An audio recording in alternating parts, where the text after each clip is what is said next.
2. Shadows hide you. I am listening.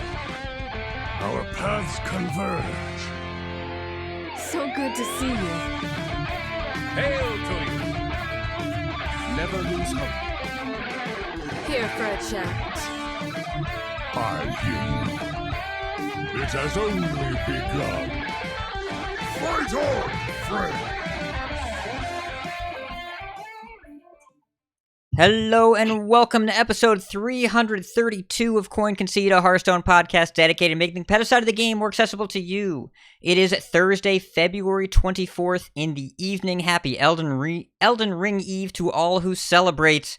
Some of you might even be playing right now on PC, but we're still waiting for the PlayStation unlock here in my house, in the Hat household. We agreed we're going to stay up till midnight so my wife can at least see the first beginning so I can watch. She's the Dark Souls player. I'm not, but she's the true gamer in this household. From Gadsden, New York, it's me, Ridiculous Hat. From Nomergon, Ohio, we have Edelweiss. Hello. And from Northern Massachusetts, we have WickedGood. Hello. Hello. Boddick is still out on break. We'll see him soon. And thank you to our newest patron, Smiley Chris. Welcome back, Smiley Chris. She's been around for as long as I can remember. Thank you so much for your support. Thank you so much, everyone that's left us reviews. We're planning a bonus episode this Sunday, if my co-host can stop playing open world games, one of which will be significantly more difficult than the other. It's Horizon Forbidden West and Elden Ring are kind of on the opposite spectrum of, like, help you find the next thing. But, you know. Well, one helps you and the other one doesn't. So, you know. No, it helps you. If you go the wrong way, you get killed by 100 skeletons. So, okay. That is guidance. And so you just go away from the skeletons. That's good advice. Exactly. For life, so, not just for the game. Yes. So thank you so much, everyone that's left your review. We'll read those out on the show. So Life and Ladder, before we get into this as well, February 24th, those of you listening, kind of a heavy time in the world right now. Last night, Russia attacked Ukraine, and it's heavy, and we really hope this doesn't, that too many lives are not lost, that this is de-escalated, does not lead to a larger global conflict, and it already is very sad and anxious and all the negative feelings about what's already going on. You know, Edelweiss, I know you've got a teammate in the Ukraine as well, and I mean, it's just, war sucks.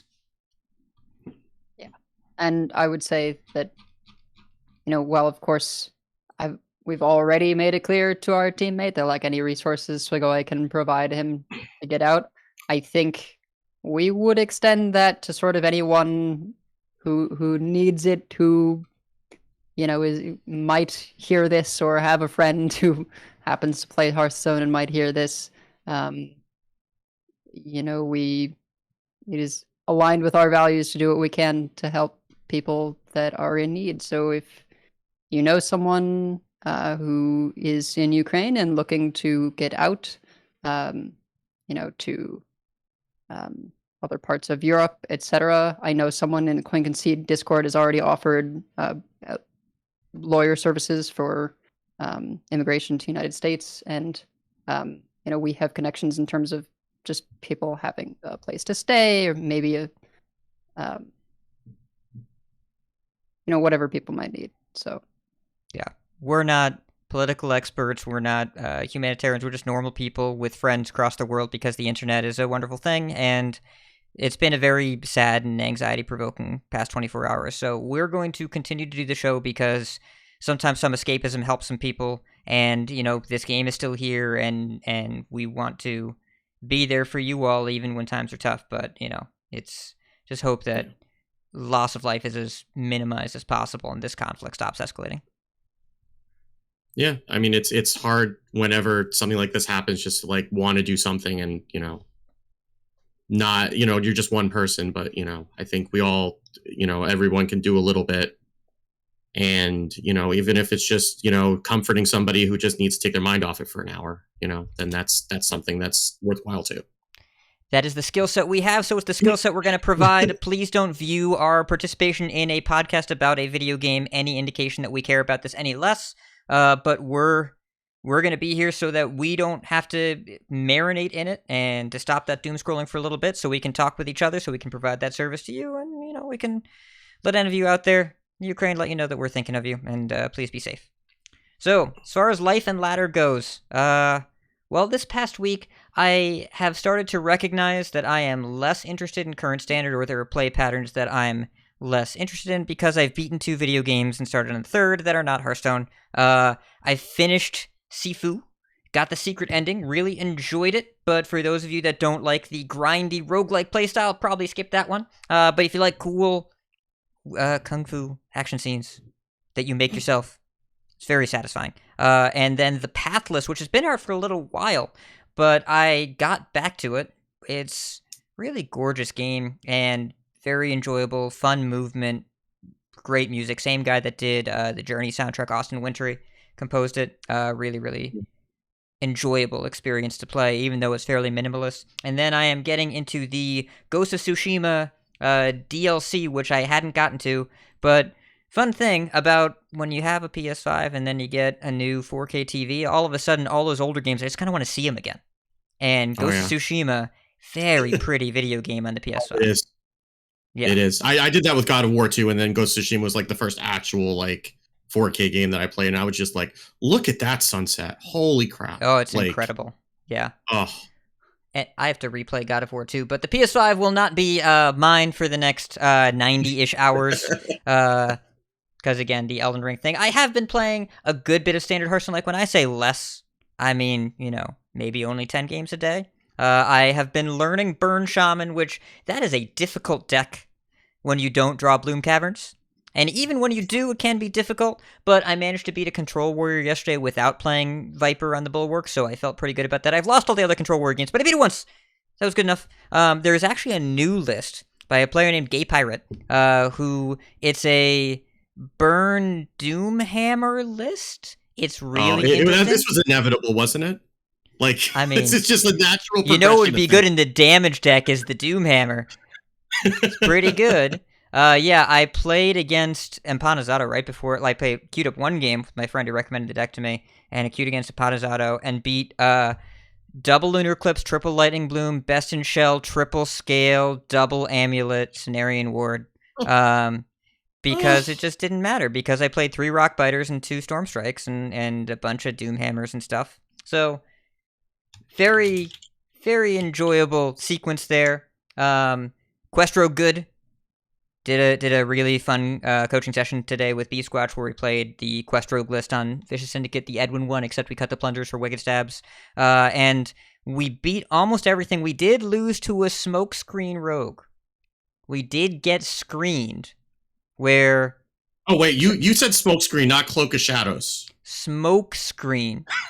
Turn 3, Sketchy for the Lone Shark. Turn 4, Coin, Pull Celt. Turn 5, Other Coin, Prep, Smokescreen. Vagrant, Owl. Turn 6, Battlemaster, Kill You. Just like how they drew it up. Yeah.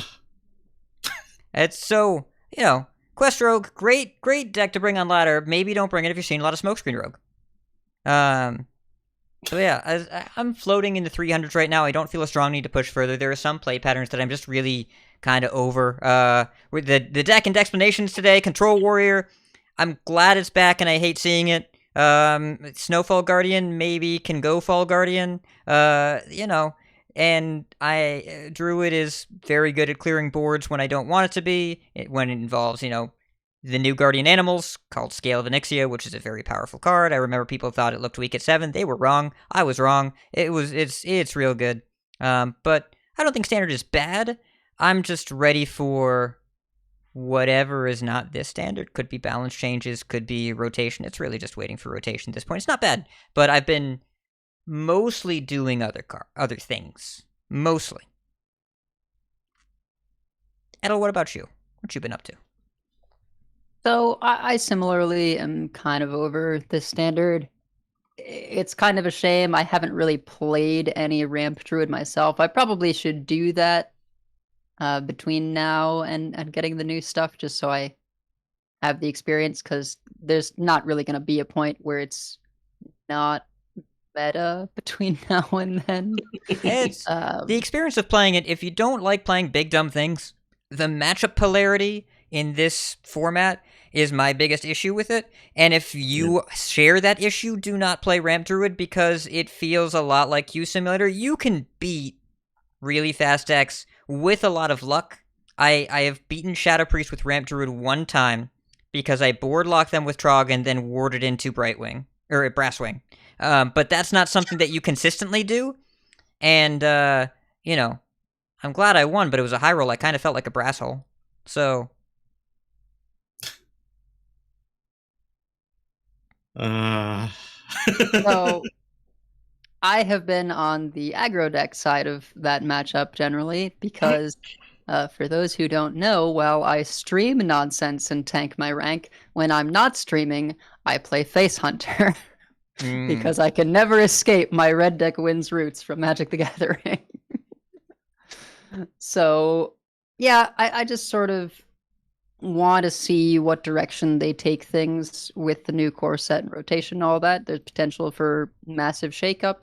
And I still probably like 5 set metas the best, but I'm also pretty high on 4 sets.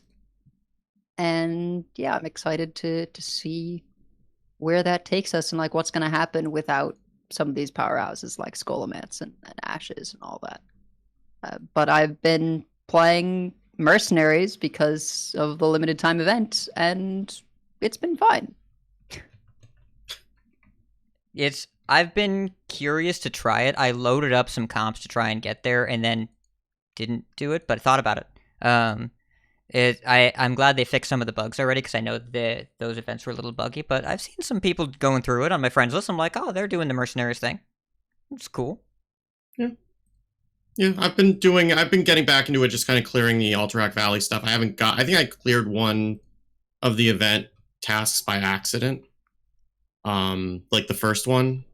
But, now it's up to like, I just got up to Ivus where you have to kill him without letting him go dormant, which I guess is like 1 turn. So you basically have to OTK him.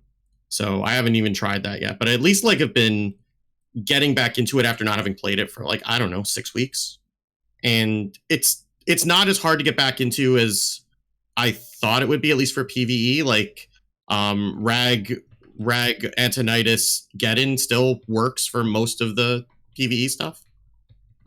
So that's been kind of okay, and I've been, slowly but surely throwing my other mercs into the training ground and letting them level up. But so but the coins are still, for those mercs are still a problem. Like I've got a Sinestra that's level 30 with all like level 1 abilities. It's like, well, that's not exciting. Like I don't really, and starting to go through and task farm for her is just like, don't really want to do that when I could be playing Horizon Forbidden West. Like that's I mean that goes for a lot of things right now, but it is something that is going through my mind. Like I could be doing that, or I could be killing robot dinosaurs. Like I think I'd rather do the latter. I mean, yeah. Given that choice,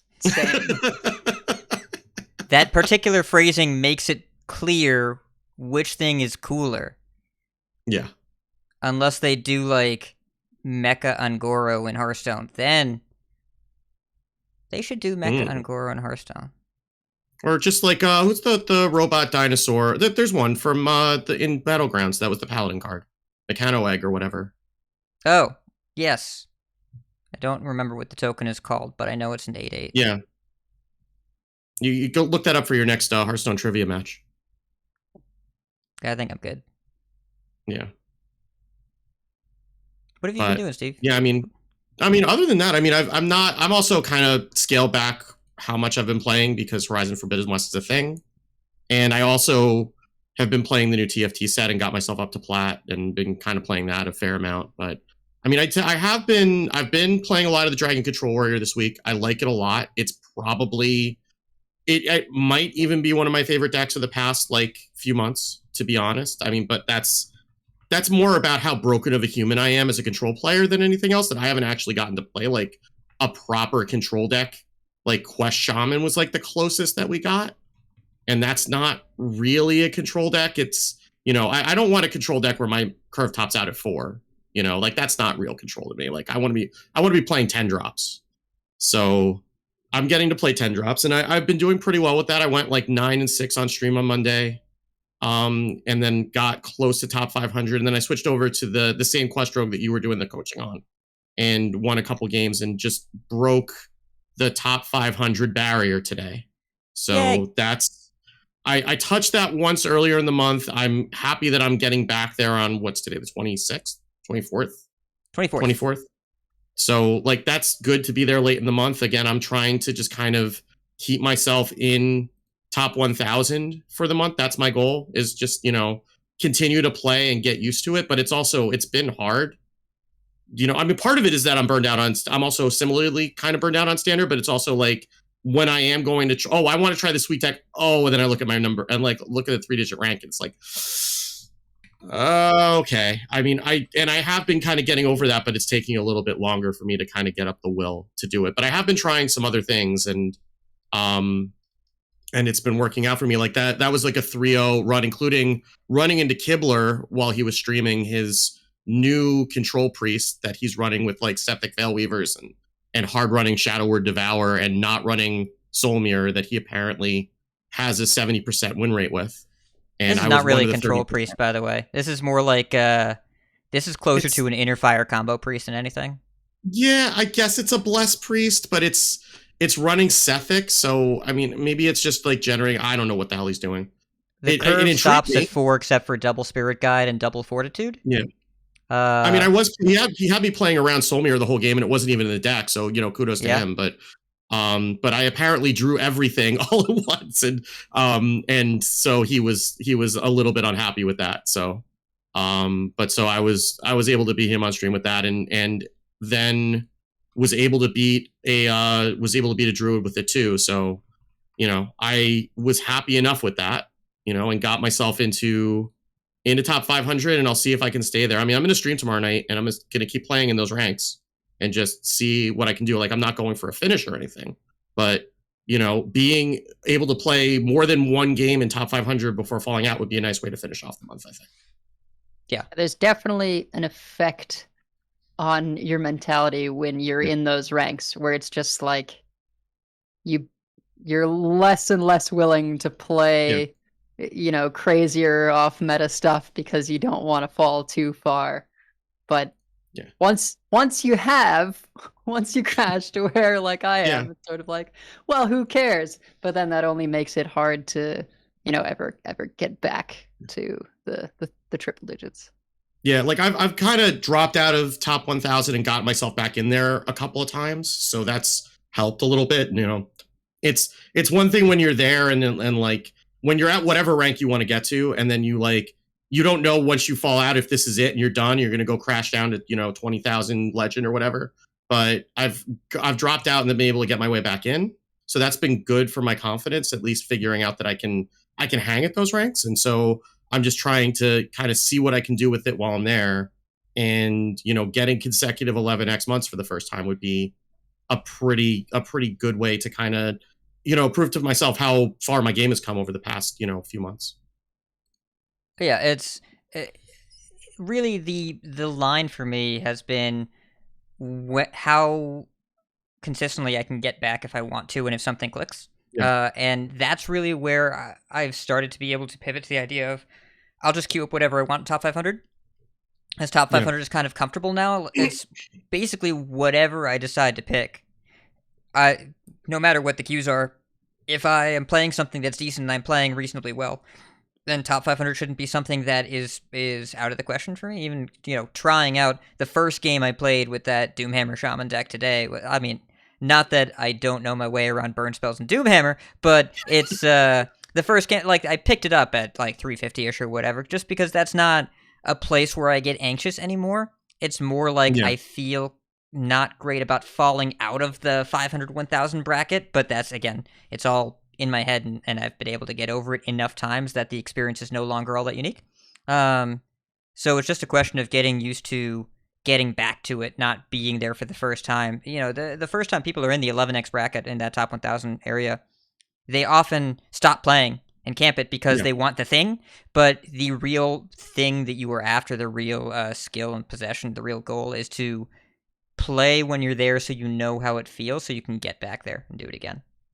Yeah, like a lot of my what I'm doing this month is trying to move those goalposts to where, because there's some line, and I'm not exactly sure where it is in Legend, where I go from, okay, I can just do whatever, I'm used to this, to, oh crap, I actually need to pay attention.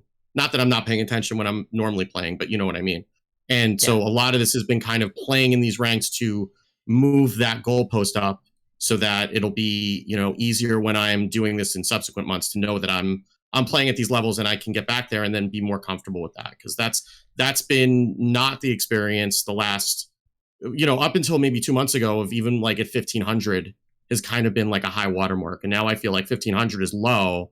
1000 maybe where the new goalpost is, I'm hoping, but I won't really know until, I go through this again. But it's been a good experience playing in these ranks all month and kind of learning what it is to play at these ranks all month, and having a positive win rate for most of the month too. Yeah, it can be a weird adjustment at times too, right? I've definitely found, particularly kind of going back and forth sometimes, that you have to adjust your expectations of what your opponent is going to do. For example, playing Quest Hunter, I have to assess whether my druid is at the level where they're going to attack into the explosive trap because they think it matters for when they glow fly.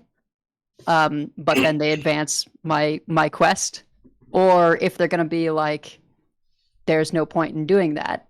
And so do I even play the explosive trap if they're not going to attack into it early? Because from my point of view, you don't attack into it, because if you're going to kill me with Glowfly Swarm, you're going to play Arbor up, and they'll be big enough to survive the explosive anyway. There's no reason to advance my quest faster for me. But I've found that, like, depending on sometimes where I am in that legend number, I'll get people that will attack into it thinking it matters, and just helping me advance the quest versus knowing it doesn't matter and not doing anything. Yeah. Though, I mean, there is a level of boredom on the ladder right now too. And like, I have been seeing some things at these ranks that I was not expecting to see. Like, I had a game like, I don't know, around 750, 800, where I queued into a quest Demon Hunter as the warrior. I'm like, okay, great. Like, I will just sit here and gain 1,000,000 armor. And what are they going to do? Right? Like, okay, they played Kurtrus. I just never play minions for the rest of the game because that's something I can do, and just sit here and say, come at me, bro. And then let them solve it. And Kazakusan came down. I'm like, oh, crap, they're doing that. It's like, okay. And they won that game because I was not expecting them to have Kazakusan, and I could not find mine in time. So, that does happen too, but that's just kind of senioritis of this standard year, I think. Also, is it doesn't really matter where you are. People are going to be trying weird stuff, and you don't know if they're on the way up or on the way down either. Damn you, Hunter Race! You and your Kazakusan Demon Hunter. Yeah. Hunter Race's fault. Why don't we get to the news? We don't have anything major to discuss, but we can just jump right in here. Yep. Gadgets and Gazette always gets the scoop. All right, so pretty light news week, all things considered. We have had a couple like hotfixes, but I don't think that we've had really any announcement even of what is next and when is it. So if we're looking at where is this? So the new Battlegrounds bundles probably gets top billing. The bundle's not in the web store right now, but you can get it in the client. There's the finisher animation, the Astral Impact, the game board, and the heroes. There's the Astral Impact, the Astral Study game board, and then there's a bundle with the board and the finisher for the new bartender Algalon. Those of you that played, I think it was Uldir. It was in the Knights of the Frozen Throne expansion. It was a dungeon. It was pretty cool. Or was it a raid? It was a raid, I think. Yeah, Algalon, Starblast Gale Wing, Originator Pyramid, Golden Star Zephyrus, Cosmic Bigglesworth is my favorite, Ysera, Embraced by a Loon, and Yogg-Saron, Devourer of Stars. Looks cool.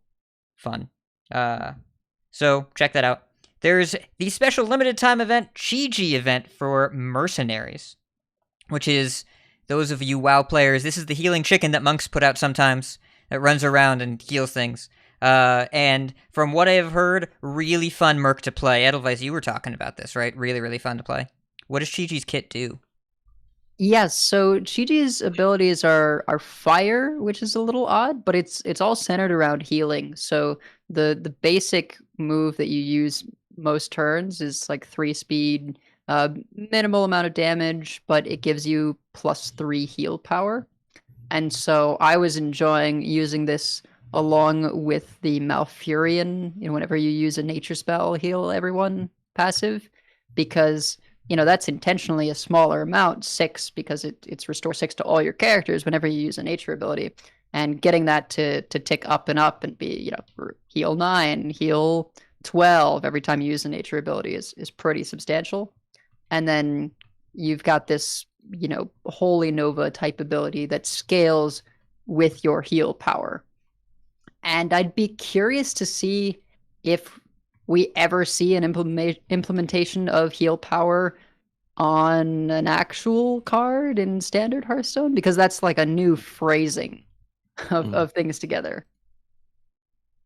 Yeah, it seems like a lot of the new mercs, they're just trying new things, which I appreciate that they're looking into that, but I don't know if the gameplay also was ever the part of mercs that people had problems with or felt bored with. But this is where they probably have the most agency to try some stuff. That's because all the structure is much larger and much slower to change. I think this is kind of... Oh, sorry, go ahead.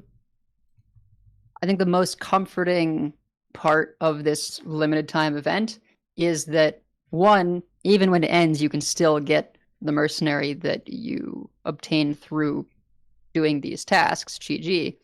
And for doing these tasks, it's a really nice way to get a bunch of coins for not only Chi-Chi, but some of the other beasts and drag mercenaries that have come out recently. So instead of having to go and find the stranger and get tasks and do that grind, it just kind of feels better. It flows better to have this, hey, we've got a limited event, here's a thing, and those tasks are specifically giving you coins that you're going to be wanting right now.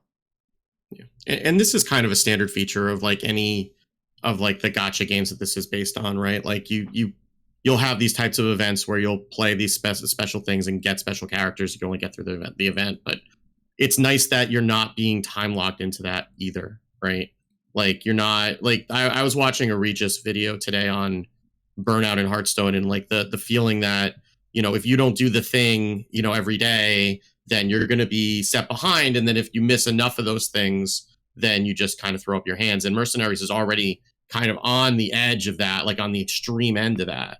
So at least like being able to get those Mercenaries in packs after the event ended is something that most gacha games would not do, right? Like if you miss, like I play a fair amount of Fire Emblem Heroes still, like if you miss something in one of those banners, like you're not getting it again until they decide to like bring that back as a revival or something. So, being able to at least get those mercenaries after the fact is still something that's a big win for this. And it shows that they're kind of thinking and evolving. So hopefully that'll kind of expand to the rest of the mode as we go forward. Well, and additionally, the special tasks for getting Chi-Chi and the Chi-Chi cosmetics and those coins, they aren't, okay, here's the one for today of the special event, and then next day you'll get the one for tomorrow of the special event. You can just do them all at once if you want. If that's the way you want to do it, you can binge through them and just go, there's task 1, task 2, task 3, task 4, and just go through all of the special event tasks. So it lets you go at your own pace, which I think is really nice. Again, if you are concerned about I've got to go in and do my daily thing, which there's already so much of for mercenaries, being able to just do a few one day and then on the next day is really nice.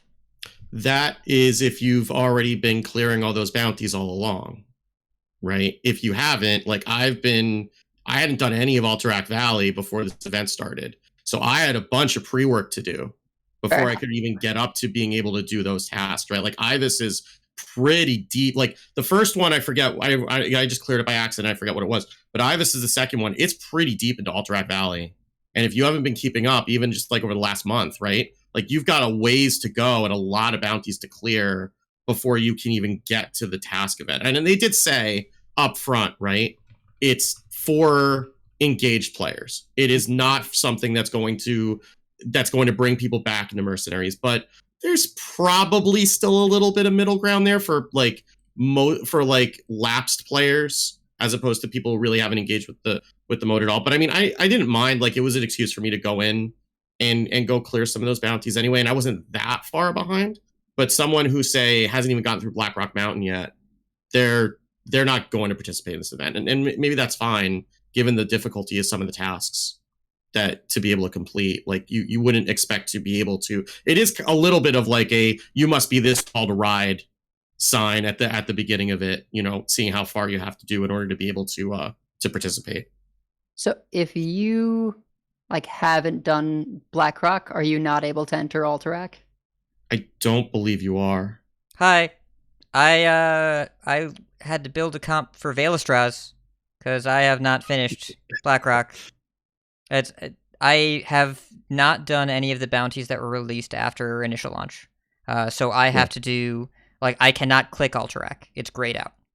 So that is unfortunate. Yeah. So I mean, I'll be sitting on the couch watching my better half play Elden Ring all weekend. I know what I'm gonna be doing. I'm gonna be clicking some buttons, clicking some speed buttons. Gotta get some Lockalar coins probably, because I have a level 30 Lockalar with no coins and all the abilities are level 1. But it's level 30. That's a thing, I guess. But yeah, you can't even. Sounds like it could be an Elden Ring character, actually. It's not that far off. Could yes. Be. Yeah. But yeah, it's when you design something for currently engaged players, I get it, but then maybe don't tie a new free merc to it and also announce it when you open the client. Because if I'm not an engaged player, that would be what I'd expect if I'm supposed to go back and try it. And I literally can't try it right now. I can do some homework to try it, but I also could, go play more Ghost of Tsushima. Yeah, I guess I'm a little not for a while. Yeah. I'm a little surprised that they didn't put some of the tasks that do take place in earlier areas on the first part of the special task line, because if you were bringing people back to some extent, there's a task that happens on Heroic Mad Bomber. Clear it without using any damage abilities. So you have like a heal stall team that does nothing, never does anything that deals damage, and Mad Bomber just kills themselves. And there's another one where you have to use a team of all casters to beat the Anointed Blades, which are all greens and super mean against casters, which are like challenging tasks to do, just mildly, but they take place in earlier areas. So in my mind, it would have made more sense to put those tasks earlier on to get people participating in this event. And then there's a task, in Alterac Valley. And it incentivizes them, well, I started it. I'm going to get GG soon. So let me now do what I need to do to get into Alterac Valley. Yeah. It's also a little bit of a bummer that that's replacing Toki for people who aren't really able to to participate in the event. Like, if you're trying to get re-engaged, and now not only are you seeing that you're not tall enough to ride, but also that you can't get access to like the daily coins that you used to get access to.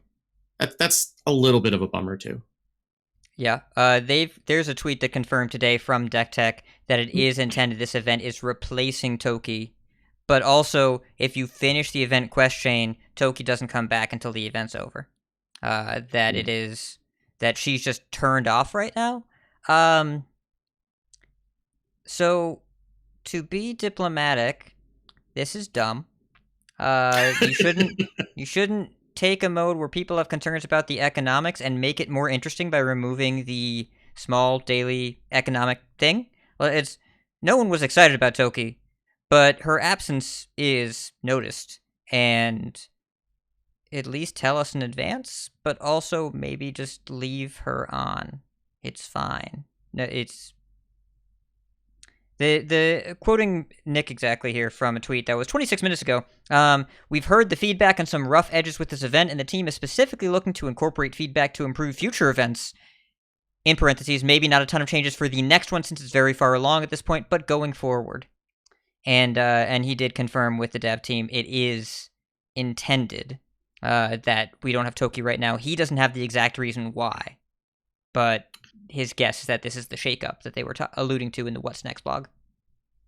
Or it's that they designed it with one event slot, and in order for them to add a second one is going to be like adding a whole room to the house, right?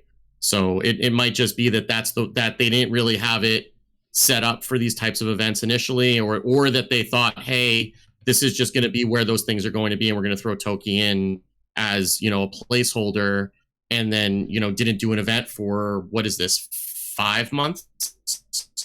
And so people got used to it and then didn't realize that, hey, people kind of wanted to be able to have both. And now it's a lot harder now that it's live to go back and add that in, as opposed to designing for that in the first place. It seems at least partially a sort of UI implementation thing, kind of like how it used to be frustrating for folks when we got legendary quests that took up spots in your regular quest thing, and it took a while before they made the legendary quest slot. I think people would prefer if there was a legendary quest task thing for these kinds of things. People are still confused about that in the current rewards track because it just looks like there are 4 slots, and one of them is legendary, but isn't denoted any differently. It just doesn't fill sometimes. I've had people tweet me on the 15th of each month saying they're confused why the Nozdormu quest didn't go in the 4th slot. Because, you know, it's not a special, like, it's specific, but not, air quotes, special. But you only get in the 15th, you always get the 15th, but it doesn't glow. So it can't go in the glowing slot, except the slot itself, it doesn't, they can just make the slot glow. Just make it look different. I mean, what's the point of making it look different for the 10 seconds that it's there before it gets re-rolled? You know? Or maybe that's just me. I don't know. The Nozdormu quest is my favorite time to take a deck that really shouldn't have Nozdormu and win with it anyways.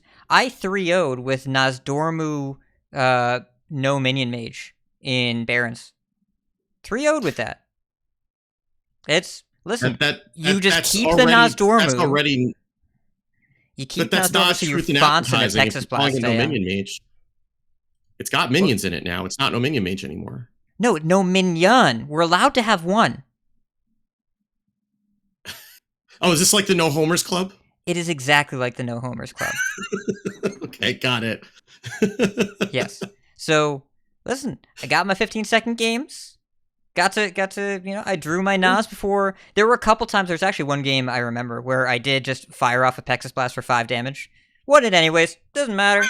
Just, I'm not here for the 5-drop. It just turns the removal on. I don't want it. Matt has it right in the chat. Knows Nas Minion Mage. Yeah. Anyways, that meta's gone. I don't miss it. So, the problems, in addition to the design of the Mercs event being just a little, I don't know, difficult to engage with, there were some bugs, but they have largely been fixed. There was a hotfix that rolled out today. There were a couple of the Chi-Chi tasks that they didn't count if you took any non-fight node. They just didn't progress at all. They fixed that. There was a bug where Pearl of Yulon wouldn't affect friendly dragons that had less health than the bonus health they'd gained during the fight. And they did fix a constructed bug where Sidon the Scarlet, I think we talked about this, where if you hand buffed him, he would only gain the normal amount of buffs, not the double. But then if you played him and in play you buffed him again, the double buffs that you were supposed to get in hand woke up and then started to count. So like, if you bannermanned, he went to a 3-3 in your hand when he was supposed to be a 4-4. Then you played him in Hand of Adult, he would go to an 8-6 like he was supposed to, which is the correct amount. They fixed that. He now normally buffs in your hand. You don't have to wake up the hand buffs anymore. For all of you out there playing Sidon the Scarlet, which not too many these days, but still good in Buff Paladin. I think it's worth including in Buff Paladin if you're doing that. So yeah, there were a couple bugs, and really like the event as a whole. Mercenaries right now feels siloed off from a lot of the rest of the team. They've been very good at communicating known issues proactively. But Mercs felt like just we kind of had to figure it out as we went. It feels more beta than BG's ever did, just because it feels really clear that the dev team and the gameplay kind of get to do what they want, and that's cool, but all the structure stuff is just so kind of rinky-dink right now. Just so, like, it doesn't feel finished, and this event, unfortunately, I think, furthered that narrative. Yeah. And it's a shame because there's a lot of cool stuff happening with the gameplay itself. It's just there's so many hurdles to get to that point that most people just don't get to experience it. And like, again, PvP is like competitive Mercs PvP is really, really interesting. Yeah. Except we don't really get to see it because there aren't enough events, because there aren't enough people engaged enough with Mercs to be playing PvP, to have a comp that's able to be meta relevant in PvP, especially because they keep adding Mercs that then need to get leveled up. And then if you don't have them maxed out, then you're at a disadvantage at those levels. You can get around it, but it's, there's a lot of hurdles there, and it's a shame because like the mode is really, really interesting, but it's just so much homework to get there. Yeah. It's there's also, I would be curious to see what high level Mercs looks like now, because there have been balance concerns for a few waves of Mercs now. I know Valera was the center of one of them. I don't know if she ended up being actually dominant, but I remember hearing a lot about her, and she was definitely dominant in a casual sense. And now I know both Lakalar and Sinestra are really, really, really good. And I'm curious to see, just where that goes, because we haven't gotten any real Mercs balance yet. Just kind of the rework of how reincarnation works. Just that changed when, for those of you that didn't remember, when Cairn got reincarnated, his ability still went off, and they made that stop happening. But that's the only actual balance I can think of, and that's more of a reworking of how an ability functions, as opposed to an actual balance change. I don't think there have been any other balance changes that I can remember. There was a big buff patch after that. Yeah, there was a big buff patch. You're right. I forgot completely about the buff patch where they didn't nerf anything, but they did some buffs. Yeah. That was important. Tyrion's really good now, I think. Yeah, that was one of the big ones that got buffed in that patch. Yeah. So yeah, that's Mercs. Vandar, Stormpike, and Kazakis, those bounties will be opened after this event is over. This is also something I wish was communicated a little bit more clearly. It was in the patch notes, but there are 2 bounties that you just can't do until this event is over, but they're still in the screen and they're not locked or anything. They just kind of don't go. So people thought it was bugged. It's not bugged. Just gotta wait. Just gotta chill. It'll be there. And then finally, I'm glad you linked this, Steve, is there's this cool animated wallpaper by Sid Corgia on Twitter, where there's this like wallpaper engine where the Reach the Portal Room art from the Varden Dawngrass Mage Quest flips between a different art from the 23 Hearthstone expansions. It's really cool. Or just like it'll flip between pictures from each one. Really, really great. Yeah. And Wallpaper Engine itself is a program you need to run it up. That's $4 in Steam. But the wallpaper itself is free. I installed it immediately after this came out, like right after we recorded the last episode, and I immediately installed it. It's very cool. It's got this really cool shimmering effect when it switches between the scenes, and it's like I would just sometimes just sit there and just watch it for a little while. I haven't noticed any performance implications on my computer because you're running a live wallpaper as opposed to a static image, but there might be some of those, but if it's worth $4, it was worth $4 to me to get this up on my desktop, so it may also be for you. Check it out. We got a link in the show notes. Looks really cool. It's a fun little trip through all of the Hearthstone expansions. Yeah. And that's it for the news this week. Like we said, light news, but we do have some tournament stuff to talk through. So we'll talk to our official tournament analyst, WickedGood, who runs offcurve.com. Go check it out. Let's head into tournaments. It's the Grand Tournament!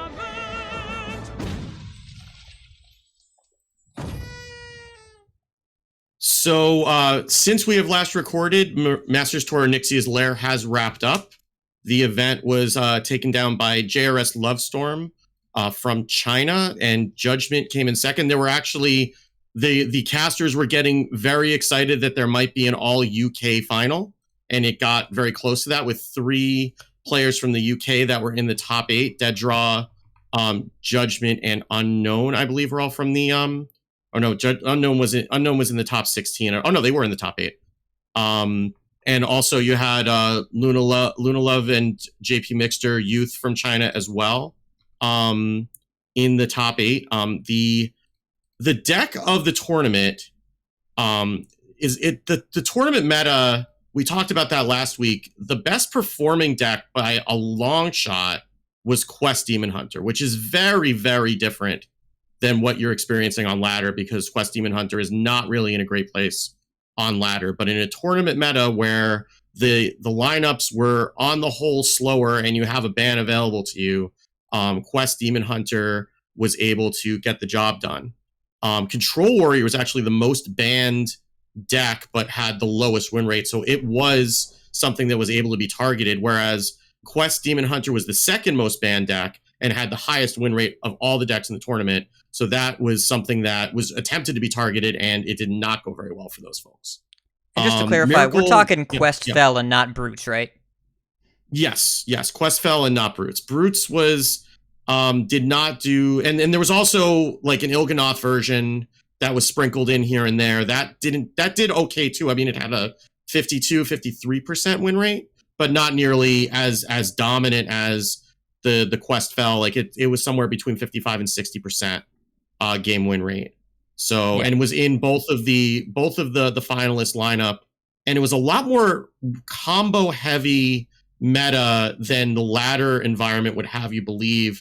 Mozaki Mage was well represented. Miracle Priest, which was interesting because, as I said last week, I've been helping out the Pony Dojo with data collection for their practice tournaments. That's a very large practice group with a lot of high level players, including several grandmasters in it.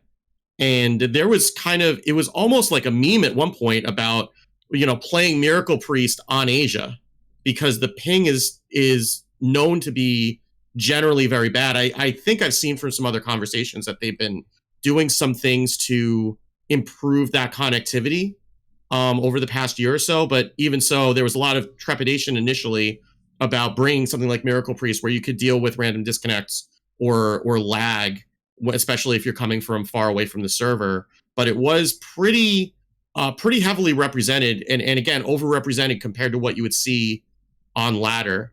A fair amount of Weapon Rogue. Control Warrior was then also represented pretty well, but probably not the meta that Blizzard would like to be representing.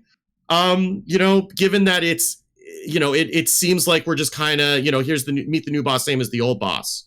And that's not really what the ladder meta is about right now. Yeah, I mean, when you look at the finals here, so just a point of clarity, the JRS Lovestorm did bring Brutes. Their winning lineup was Brute DH, Miracle Priest, Kazakhstan Druid, Poison Rogue, over Judgment, which was Quest Fell DH, Mozaki Mage, Miracle Priest, and Charge Warrior, the Galvangar Warrior. I think if you look at a top 8, that's a pretty interesting and diverse group of decks, and for Miracle Priest to be the only common deck between the two finalists is not what I would have had in my bingo card. Definitely not what I was expecting, but I don't know if I'd call this healthy, but I'd certainly call it interesting. And Miracle Priest is it's not board-based until it really, really is at any point in the game, but, it's pretty good at fighting for board. It has big setup turns. It's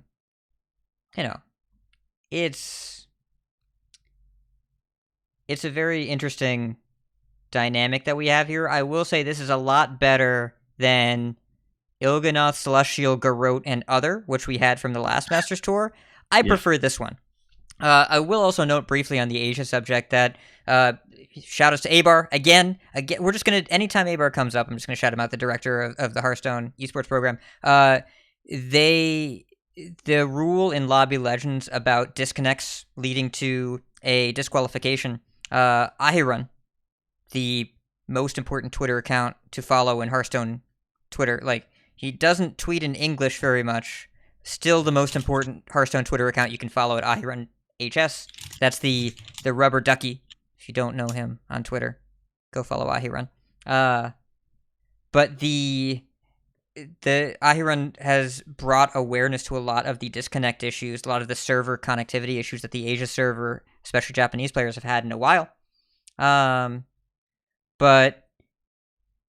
this is something that in that Twitter thread, Celestalon and I think Alicia Cornelia said that they made some major changes to the network pathing in that part of the country, in that part of the world, to improve it. But if it's still ongoing, then we wouldn't, then this could be a disadvantage for the Asia players. So Ahirun raised the issue. Aba responded, said we will look at revising the rule, and also thank you for bringing attention to this part of the community that we're otherwise not connected with. So some revisions to the rules there. But yeah, the ping on Asia thing is a very real concern. But Miracle Priest happened to get there to the finals for both players. Definitely something that I'm pretty sick of seeing on ladder, playing aggro decks, because they go Shard of the Naru, Shadow Word Devour, and all of a sudden my stuff is dead and their stuff is huge. Yep. And one little point of trivia that just came up because Raven was kind of asking out loud on the cast at one point because there were there were some quest demon hunters that left out expendable performers. And he was asking about, kind of asking out loud what the win rate was. And of course I was watching it and said, well, I am in a position to be able to answer that question. And it turns out that cutting expendable performers from the deck, it actually is very close in win rate to the list that did have expendable performers in them, like within 1%, which take that as you will. I don't have any additional analysis over that because I am not a quest demon hunter expert. But that was just something that was interesting to me when I was looking at it. My guess would be the majority of matchups you're ending up in, it just is there in case that you usually close out games against aggressive decks with just Arcanist, Fellscream Blast kind of things, the regular anti-aggro tools you have access to, and then Jace does a lot of heavy lifting in terms of damage. Kurtrus, sometimes just the 5-mana 7/7 is a lot. The hero is just good. But I don't begrudge anyone for including expendables just so that they have that option of Deadeye expendables for huge burst damage, get through taunts, etc. I personally like having access to something that is a clear, okay, this is how we are going to end the game. Yeah. And Madman is pointing out in chat that it's going to block your outcast cards, which in the quest version is more relevant because you run the 5/4, his name I still can't remember, who will draw you a card if you play one from either side of the hand. And notably, since it is either side of the hand for that card specifically, you have a bit more flexibility. It's not like if it's blocked on one side of the hand that you're totally stuck, because usually by the time your quest is complete, you'll be able to play things from one side or the other. So it's only a problem if you end up with both sides blocked.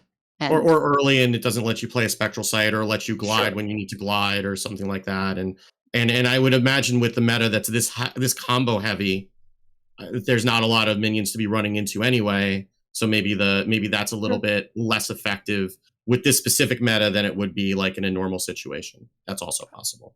I will note there were 3 Quest Fell DH decks in the top 4 players, and all of them had one copy of the combo.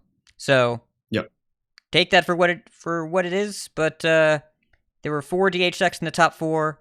The winner had Brutes. The other 3 had 1 Fellfire, Deadeye, and 1 Expendable Performers. So yeah.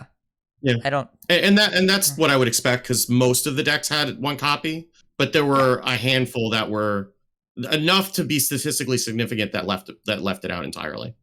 So, but yes, that is a relevant data point. Also, Grandmaster starts up this week. The play-in round happened today. The on-stream matches will be beginning this weekend. You will get packs through drops for watching GM. I believe you get 2 packs for watching X number of hours for the regular season. There will be an additional 2 packs available for playoffs.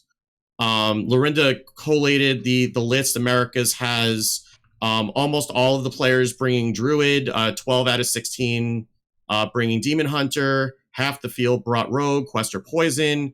Only 6 players bringing Burn Shaman, which it seems pretty interesting to me given how good Shaman at all, and all of them being Burn. Seems kind of interesting to me given how prevalent Shaman is in general. But and then the rest of the classes are represented that way. In Europe, 13 Demon Hunters, 12 Druids, and then the rest of the classes kind of fall in the 5 to 7 range. There are 7 people bringing Mage, 6 of them Mizaki, 1 brave person bringing Ping Mage. Most of the Warlocks are Owl, both in Americas and in EU. In APAC, you have all but 1 player has Druid. 13 out of 16 have Rogue. 11 have Demon Hunter, and then the rest of the classes kind of fall off from there. Interestingly, APAC, known for being the aggro region, only has 1 hunter, which is a face hunter. Only has 2 warlocks, and they're one each of Handlock and Owllock, and again, lower representation for shaman across the board, 5 or 6 in each region. So interesting seeing the impact of the Masters Tour and seeing what was brought to the Masters Tour affecting the Grandmasters deck choices this week. Yep. I had to build Conquest lineups for THL this week. It is impossible right now. It is absolutely impossible. And also, the Smork lineup feels awful to play right now. Feels really, really terrible. There just aren't enough good Smork decks, and everything is an uphill battle. So if you're not bringing the Smork decks, Burn Shaman is actually kind of awkward. If you're expecting a lot of Quest Rogue, then it's a decent bring. And it's good against the Kazakhstan Druids, but it's so demoralizing to play against Warrior with it, and committing to a Warrior ban means you're bringing a very specific set of decks that you really need to hope you hit a Kazakhstan Druid with a bad draw, and also you are likely to see a lot of Fel DHs, combo or otherwise. It's just really difficult to bring a lineup that wants to ban Warrior, and that means it's really difficult to justify bringing Burn Shaman. But there are enough Quest Rogues floating around that it might still be worth doing. And I mean, we saw when, and we're on the same THL team. I don't know if the listeners know that or not, but, anyone who's THL probably does. But so we were working on lineups this week, and it's very hard to build a lineup that's not going to get hard countered by something. Yeah. And because of the polarity of this meta right now. And it's just kind of like you just pick the decks that you're, the 4 decks that you're comfortable with, you pick a strategy that looks like it's going to work, and you just cross your fingers and just hope you don't get hard targeted, because sometimes that just happens, and then you're sad. Yeah, I was in my pro matchup this week. My opponent in the past 6 weeks or whatever brought both Owl, Warlock, and Poison Rogue. I said, okay, I'll just bring decks that beat both Owl, Warlock, and Poison Rogue. What beats both of those? Nothing. Like, you can Glide is kind of good against both. And Iron Deep Trog into Noble Mount is kind of good against both. And then everything else is like under 50% against one of those two. So I don't know. It's a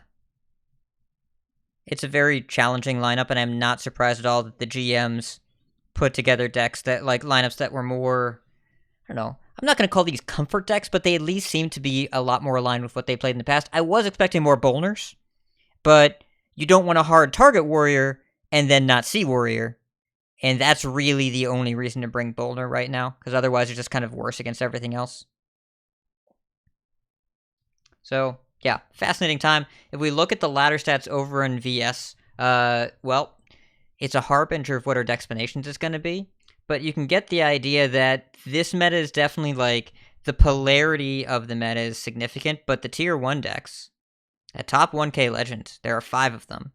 Beast Druid, Shadow Priest, Burn Shaman, Taunt Druid, Buff Paladin. So, beat Druid, beat Druid, beat Druid, beat Druid, and beat Druid, in that order. The meta is pretty polarized around that matchup, which means that Control Warrior has a really significant chance to perform. So where is this exact quote that I'm looking for? Control Warrior with Kazakhstan is another deck that contributes to the high polarization of the meta. Its presence protects Ramp Druid from many of its counters by destroying aggressive decks, and it can't really dominate a format that's filled with equally brutal counters led by Ramp Druid itself. The strength of Kazakhstan and Control Warrior could lead to the archetype dominating post-rotation should late-game lethality decline and board-based gameplay rise to greater prominence. Be careful what you wish for. You are muted, Steve. Don't threaten me with a good time. You know, like this is that's the meta that I'm looking for. Like, but it's, you know, I mean, I was happy back in Barons when we were playing Priest Mirrors all day. So, you know, I'm a broken human. But this is kind of the demonstration of a rock paper scissors meta, right? You have Druid, and then you either play decks that beat Druid, or you play the decks that beat the decks that beat Druid. So, you know, that's kind of where we are right now. And the way you beat Druid is by hitting them in the face before they could ramp up. And the way that you beat those decks is by clearing the board a million times and getting a lot of armor. So that's the meta right now. You just pick one of those angles and you win. You have mirrors against one, you win against one, and you lose to one. We're kind of back where we were probably, you know, 6 months ago at like the start of Stormwind, I guess, where we had a pretty significant rock paper scissors meta with handlock, and then the things that beat handlock and the things that beat handlock.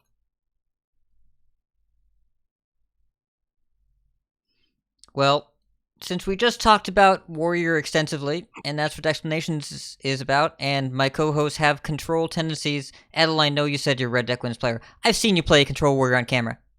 Come on. Own it. Admit it. Well, Warrior is the red deck in Hearthstone. It is. That is red. True. Yeah. So in Magic, it was kind of a budget thing, but in Hearthstone, I get to kind of whale it out and play whatever I want. And I do enjoy controlling decks in Hearthstone. Well, why don't we talk about it, and you two can talk about what to do, and I can whine about losing to it. Let's go.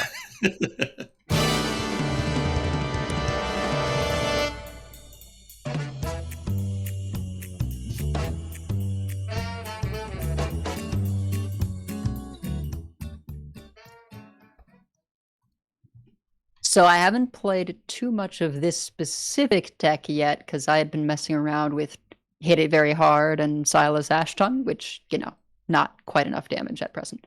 But I've been kind of saving this for when I'm like, I don't know what to play, but I want to do some standard, and this has been on, you know, in my list of things to play. But I know you've been playing some Kazakhstan, I guess, or just Dragon Control Warrior. Is that what we would call this? I'm just calling it Control Warrior at this point because I mean, the Kazakhstan is in the deck, but it's not the focus of the deck like in Druid, right? I mean, even Druid is kind of slowing down to not, like you were saying last week, to not be like something you tempo out, you know, early. But generally, like this is Kazakhstan is like your Elysiana, really, of this deck. Like you're playing it once you've gotten the game to a point where you just need some stuff to close it out, and then, you know, or your opponent's already played a Kazakhstan, you need to fight fire with fire. But it's not like something where if you have it in, you don't ever play it on curve like you would in Druid, because it's just like you have too much stuff that's in your deck that you generally don't want to blow away. So it's like a feature of the deck, but it's not the reason you're playing the deck. It's the reason the deck exists. Because, well, yeah. So you said Elysiana. I think you had too many syllables. It's Elise. Going way back. Yeah. It's Elise. Where, for those of you who don't remember, Elise Starsecret, from the original League of Explorers back in my day, when we were wearing onions on our belts, it's a 4-mana 3/5 neutral legendary. It shuffled a treasure map into your deck. The treasure map was 2 mana, draw a card, shuffle a golden monkey in your deck. Golden monkey was a 4-mana 6/6 taunt, battlecry, transform your hand and deck into random legendaries. What it allowed you to do was cut anything that did anything from your deck, replace it with entirely removal spells. Just life gain removal spells, your shield blocks and shield slams and brawls and whatever, like exclusively kill stuff, because you had a card that let you build threat density when you needed it, and not before, and it made sure you were super duper consistent at killing stuff until you needed that thing. That's what Kazakhstan allows you to do, that you get to cut all of the win conditions from your deck. Everything that would actually win the game, filled up with a ton of armor, ton of removal, some draw, get a little bit of draw, some bulwarks, can't wait for that card to rotate, and you actually get to use Outrider's Axe as intended. You kill stuff, you draw a card, generate incremental advantage, gain the life back, and then when you're ready to flip the switch, you Kazakhstan, and then you kill him with whatever the stuff is inside. And usually your hand is still full of removal spells and life gain. And you can play it on 8 if you're against an aggressive deck that is out of stuff and you're at 25. But also you don't need to, but it does make things much faster. I mean, usually they will see the lines and concede by then, or they'll concede as soon as Kazakhstan comes down.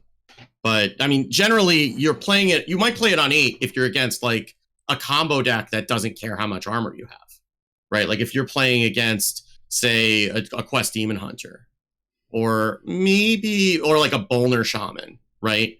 That really doesn't care about your life total because they have enough damage to get through it no matter what. Then you might just slam it on 8 because you need something to do and they're not going to give you a lot of time to sit around and wait.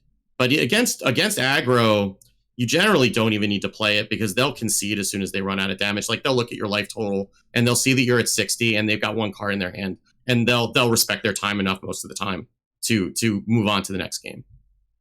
That, I think, is another thing that people tend to know when to concede better the higher you go.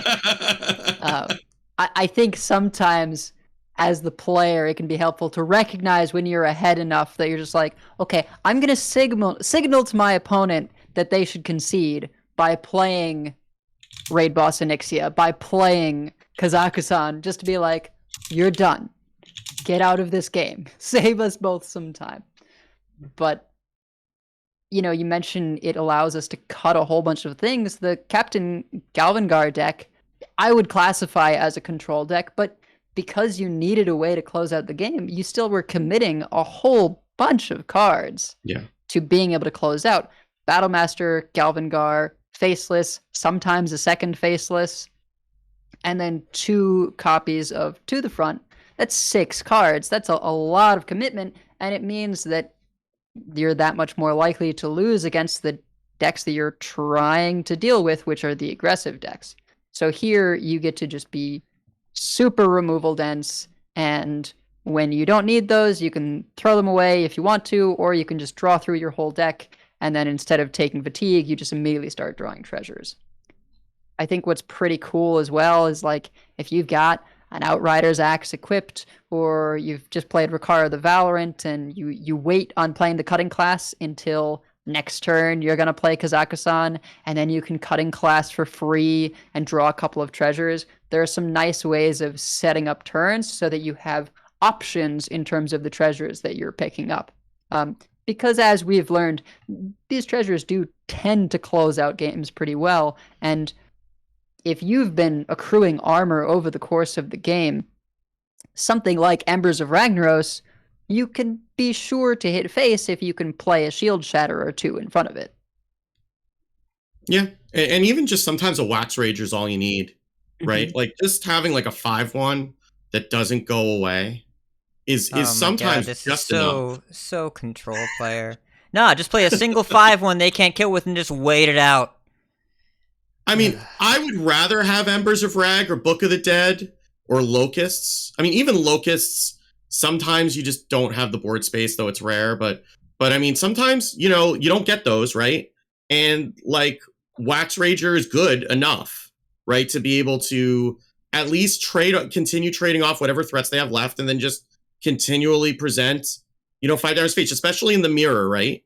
Where there's not really any way for a warrior to deal with a Wax Rager. Like, unless they get the like Wand of Disintegration that silences everything, right? Like, there's not an answer for Wax Rager in the 30 cards that warrior runs. So in the mirror, it's actually really good because you're both going to be sitting there whacking each other with pool noodles for a good 10 turns after Kazakhstan comes down, and having something that they just can't remove because your decks are all removal is valuable in specific situations.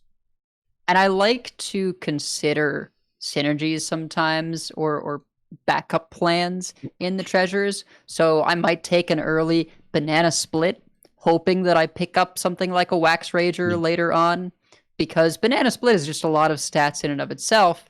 If you throw down, a Nixian Drake, you can banana split that sort of at worst. But if you do pick up the Wax Rager, suddenly that 5/1 threat that can't die becomes 3/7/3s that when they die are still 5/1s, and that escalates that game plan pretty substantially. Especially if you find Ancient Reflections. I was going to say, Yep. Ancient Reflections is another one. Remember, you can use it on your opponent's stuff, and that has led to some pretty goofy situations, such as Ancient Reflections on an opposing Abomination, right? The thing that eats at the end of turn. So you just got a board Abominable full of, Lieutenant. yeah, board Snack full time. of those. In Wild, there was a clip of someone playing that on a Dragonbane and then hero powering. So Ancient Reflections is a really flexible card that makes it dangerous for your opponent to play anything that can have crazy good value, because you can then just get a board full of them and do that same thing. There's another thing of someone did it. Oh, this was so absurd. So since you're always going to have 2 copies, right? They did it on a Skeletal Drake from their priest opponent. Get a handful of random dragons. One of them is Hale. And they managed to go Hale, Ancient Reflections, play a couple spells, win the game. So it's not always going to be amazing, but sometimes you can do some pretty wacky stuff with Ancient Reflections. Yeah. Or if you're me, you do something that generates a Grom, have it damaged, your opponent plays that on it, and for some reason, all the Groms think they're damaged when they get summoned out of Ancient Reflections, and you get hit in the face for 35 all at once. And that was the thing that happened to me that I was unhappy about. It's That a one bug, doesn't by the seem way. like it should work. It doesn't. It's a bug. I confirm with the devs. Yeah. Yes. Yeah. So do that while you can, I guess, when your opponent is randomly getting a Grom out.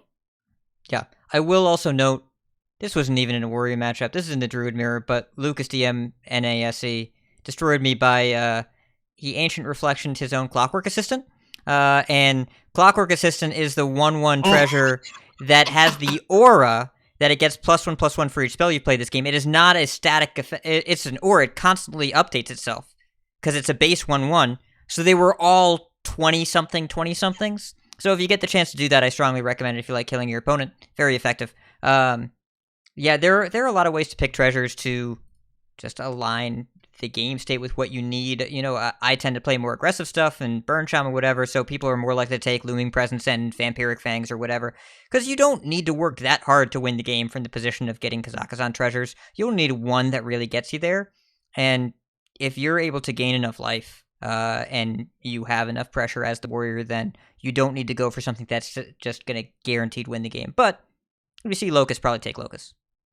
Yeah, and I mean, looming presence is kind of underrated. Like, it's thought to be a low roll, but I mean, it's getting you 2 more treasures out of your deck, right? And it's getting you some armor in the process. So it's like, it's not what you want. It's it's kind of the hero you deserve sometimes. So that's something that not everything has to be a Book of the Dead, and you're gonna have a couple of treasures. Bubba tends to be pretty good for the most part when you play it, against certain situations. There are some that are just like, you can make them work, or you can make them work together with what you've already picked. So it's important to not just be looking at like Book of the Dead and Locust and not Book of the Dead and Locust, but thinking about what you've already taken and what has synergy with what you've already taken. Yeah. Looking at the list of treasures, the ones that I think I have never picked, Puzzle Box, which transforms all minions into random ones that cost 3 more. I can't imagine taking Grimmer Patron all that often. Beastly Beauty's okay. Necrotic Poison is okay. Spyglass tends to be pretty weak by that point in the game. And Canopic Jars I'll only take if I've already taken a treasure that makes things, but there are a bunch of those. And Dr. Boom's Boombox is crazy, especially in deck with Rancor. And if you're able to Canopic Jars your Boombox, then you want to do that. It's good. It's powerful. Yeah. I mean, Spyglass is good when your opponent is also playing Kazakhstan. because then you know what's going to be Sure. what's likely to be in their hand. Ugh. If they've played Kazakhstan and it's been going a little while and you finally get yours, like sometimes I'll take Spyglass if I don't get something better. Because at least if I'm not going to get a decent treasure of mine, I might get one of theirs. It's not great, but again, it in certain situations it can be better. Can be, but I can't see myself being thrilled about picking it pretty much ever. Like it might be the best of a set of bad options if I low roll some of these others. So what changed in the meta overall to make this good? Because Kazakhstan obviously allows the deck to exist, but what about the meta has shifted to allow it to be better? So, you know how I was saying I was seeing all this druid and I was playing Face Hunter? Well, guess what I do not want to see? I do not want to see this control warrior because Rancor just shuts down your day so hard if you are playing Shadow Priest or Face Hunter or any of these aggressive decks. Burn Shaman doesn't have as much stuff to get rankered typically, but sometimes it'll be a Bore-ior plus Rancor, and in general, just the amount of armor and control tools. You literally have 4 cards that are just gain a ton of armor because of the synergy with Shield Shatter. Like, that's another thing that being able to devote minimal cards to your win condition does, is that you can run combos of cards where one of the cards is just gain 8 armor, gain 10 armor, right? Yeah. Normally, you don't really want to include that, particularly when the 10 armor you then lose 5 of it. But it synergizes so well with Shield Shatter that it becomes, well, okay, 2 cards, but I then get to, for 2 mana or 3 mana, play this, massive 5 damage AoE. And that's really, really effective at clearing most boards right now. Yeah. And the other thing that changed, right, other than Kazakhstan coming in and freeing up a bunch of slots in the deck for more removal, which is not insignificant, is that Onyxian Drake is a house of a card. It's like really you're good. already running a bunch of cards that give you armor, and now all of a sudden you've got a Shield Slam that also leaves a 4 or 5 taunt behind once you're done with it, and that's just like another huge removal that you're able to just leverage. And I would say Burn Shaman is even more so than, at least where I was playing, Burn Shaman was the reason to play the deck more than some of the aggro decks, because like Burn Shaman has a lot of good matchups and Control Warrior is one of the only bad ones, because the way that Burn Shaman wins is by getting chip damage in with the early minions, or one big swing with a Snowfall Guardian or a Giant Macaw, and then burning you down the rest of the way. You're never getting any face damage through from the early minions against Control Warrior. Like when I play against Burn Shaman, I sometimes, like normally when I'm playing as a control deck, I'll try to toe the line about how much can I get away with in terms of saving the removal and trying to get value out of it. I'm a little bit looser with it with Burn Shaman because I just want to get everything off the board, because if they can't hit me, then the combination of their damage tops out at like 36 normally, and I can get ahead of that by like turn 4. So, all I have to do is kind of keep their stuff off the board and then armor up, and they just don't get there. Unless they're like, sometimes there are some weird versions that are running like Fireheart now that can get some extra burn damage out of that. And that's kind of an inconsistent way to get there, but it sometimes can. But I found that a lot of my climb was farming Burn Shaman with this deck, because it just, everything has to go right for the Burn Shaman in order to win that matchup. Yeah, like really, like you need double caverns and no bulwark in order to get there. I hate that matchup so much. Oh man, I hate it. Yeah. But yeah, I think Onyxian Drake compares favorably to Omega Devastator, and that's like that. Okay, my co-host immediately snap agreed. Being obviously better than Omega Devastator is a little spooky. It's a little bit of a spooky thing, because that was a good card. I mean, you can play it before turn 10, and it has taunt. Like, that's how. I mean, we use the term power creep pretty specifically, but if we're going to compare it to a set that's long out of standard, that is clear power creep over Omega Devastator, I would say, especially in the context of this deck.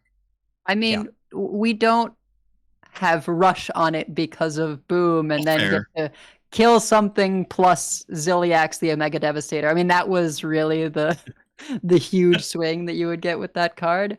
But on average, I would say, yeah, it's a little better because you get to shield slam something, have this taunt in the way. I mean, it has taunt. What the heck?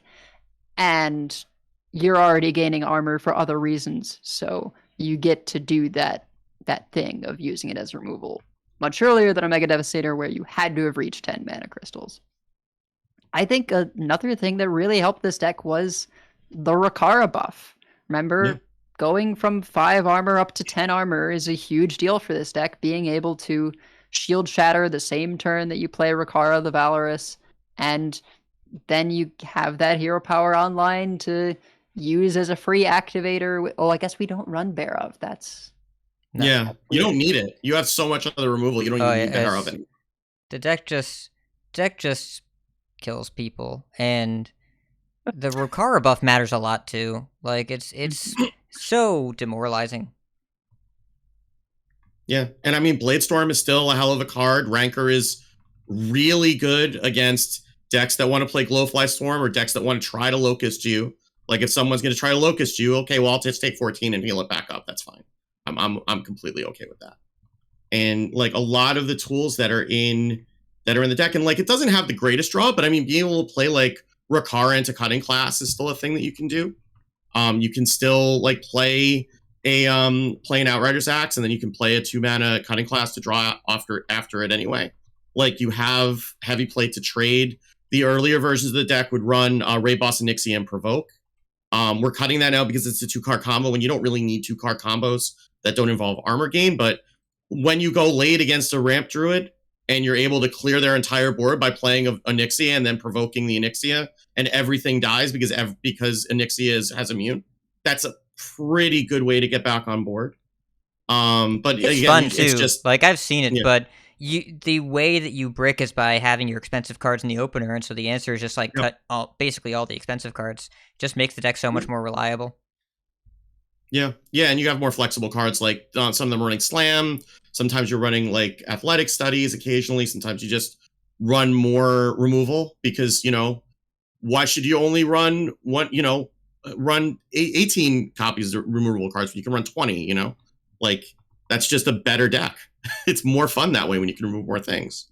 So, and it's important if you're not used to playing control, like especially a control deck with this many removal cards, is that the key to being successful with this is understanding when different removals have value, because they get more and less valuable as the game goes on. Like Minefield is an amazing card in the first couple of turns, and it drops off really hard.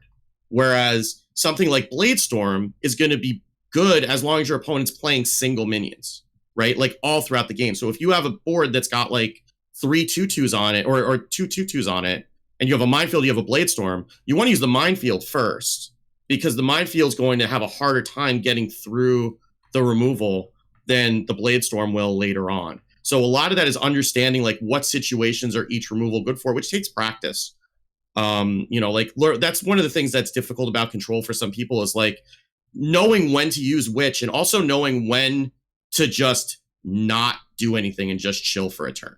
And I know that this is making Hat squirm in his chair right now, because the idea of hero power pass is anathema to everything that he believes and holds dear and true. But I do this on turn 2 with Rogue and Warlock. Okay, fair enough. But you're still getting a weapon out of it, right? Or a card. But I like cards. Yeah, they let me do stuff. But in general, like there's a lot of time where you'll have a removal that's kind of okay. It'll clear a board, but if you wait one more turn, then your opponent will overcommit, and then you get so much more value out of that removal. And that just kind of takes practice, because that's not the kind of thing you can really describe on a podcast. Like, when do you do that? You just kind of learn that from experience. But it is worth at least stopping and thinking, when you're about to clear a board, do I need to react to this? Is a question that, as a control player, I ask myself constantly. Do I actually need to react to this, or can I just sit here? Because like if your opponent has a 2-attack minion and you press the button, you've just canceled out their attack. You don't actually have to remove that minion yet, right? You can wait for a turn and wait for them to put some more stuff on the board. Then maybe you get a rancor that gets you a lot of armor, or you get to be able to bladestorm a bunch of stuff, or you'll set them up for a big brawl that you're waiting on, right?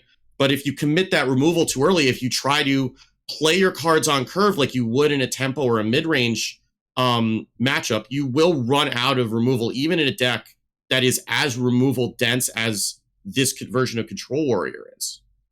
So that's kind of the skill that comes with Control. That's very it's hard to get used to when you're used to playing the card that is going to be the most mana efficient. It's often correct, but in Control decks, it's correct less often than it is in other types of decks. And also, we have a decent amount of card draw, but Outriders X is pretty dependent on things lining up well. Yeah. And so if you're not in a position to take that damage to get that draw from Outriders X, then you're working with a little more limited resources unless you pick up the cutting class. So a lot of times if you are super removal dense, but you don't have as much card draw to sort of grease the wheels, waiting things out and letting people build up a bigger board so you get more value out of your removal is how you get that card advantage, how you're able to still keep a full hand even if you're not actually drawing a bunch of cards, because you get to answer 3 to 5 threats with a single Brawl. And Brawl, I think, is one of the cards that I try to use. It depends on the matchup, but often I'll sort of go, this board's a little clunky. It's like 3, it's 4 or 5 wide. I'm going to use a Brawl here instead of one of my other tools, instead of the Shield Shatter, because you cannot play a Brawl unless there's enough minions. And a lot of times it's just not great if it's a 50-50, right? Well, they have one big minion, one small minion, and it's just we're rolling the dice to see things. And we don't have a ton of minions in this deck to be able to go, let me play 1 or 2 things to increase the odds of getting the outcome I want on a Brawl. Yeah. And Brawl's kind of like the nuclear option in this deck. It's kind of like Plague of Death was in Priest way back when, where it's like, okay, this is my oh crap button, and I'm just going to press this. And the thing is that, if you're playing against a player who's at a skill level that they know what your deck looks like, they know you only run one in the deck, and they're going to be playing around it until you play it, and then they don't need to play around it anymore because, I haven't seen any list of Control Warrior that runs 2 copies of Brawl. Except the one that's on the screen right now. We have. Oh, does it actually? Yeah. Oh, okay. Never mind. Well, then you get to surprise them with the second one. But it's the second Brawl is relevant. Like a lot of the decks that are out there right now, they try to go wide around Rancor, and with the rise of Quest Rogue in particular, you really want double Brawl. That matchup where the Brawl is super duper valuable. It's really hard to play around all the different removal here, but yeah, you need to meter it out. I think it's pretty important to make sure you're aware, like, Bladestorm and Rancor are the 2 that you always need to keep in mind. You always need to keep those 2 in mind, and sometimes you cannot do anything about Rancor, and you just get consecrated, except they gain 10. I hate playing against Rancor, despise it, but Bladestorm in particular, if you're playing Burn Shaman, you actually want to hero power there. You want to have about 3 minions in play, and one of them is a totem that dies right away. If you're playing Quest Rogue, you want to leave a Skulker stealthed or something along those lines, just to make sure they can't deal with your whole board with 1 card. Because the value that Control Warrior generates when it doesn't have draw, it generates time with the button, so that you feel like you have to play more into their stuff, and then they kill it all at once. So if you're able to have just enough pressure to make their removal awkward, the Bladestorm awkward, the Brawl only kills 2 things or whatever, that's kind of where you want to be when you're playing against it. But when you're playing with it, you kind of want them to set up by dodging one set of removal, and then you walk them right into another one. And in the meantime, you just chill and wait for them to do that with your hero power. Yeah, and a lot of times at I mean, at high ranks, this won't happen a lot. They'll know what's going on. But at lower ranks, sometimes you can kind of just send the message that, hey, I can't deal with this board when you don't remove it right away. And so then they just dump a whole bunch of stuff like, okay, now I can.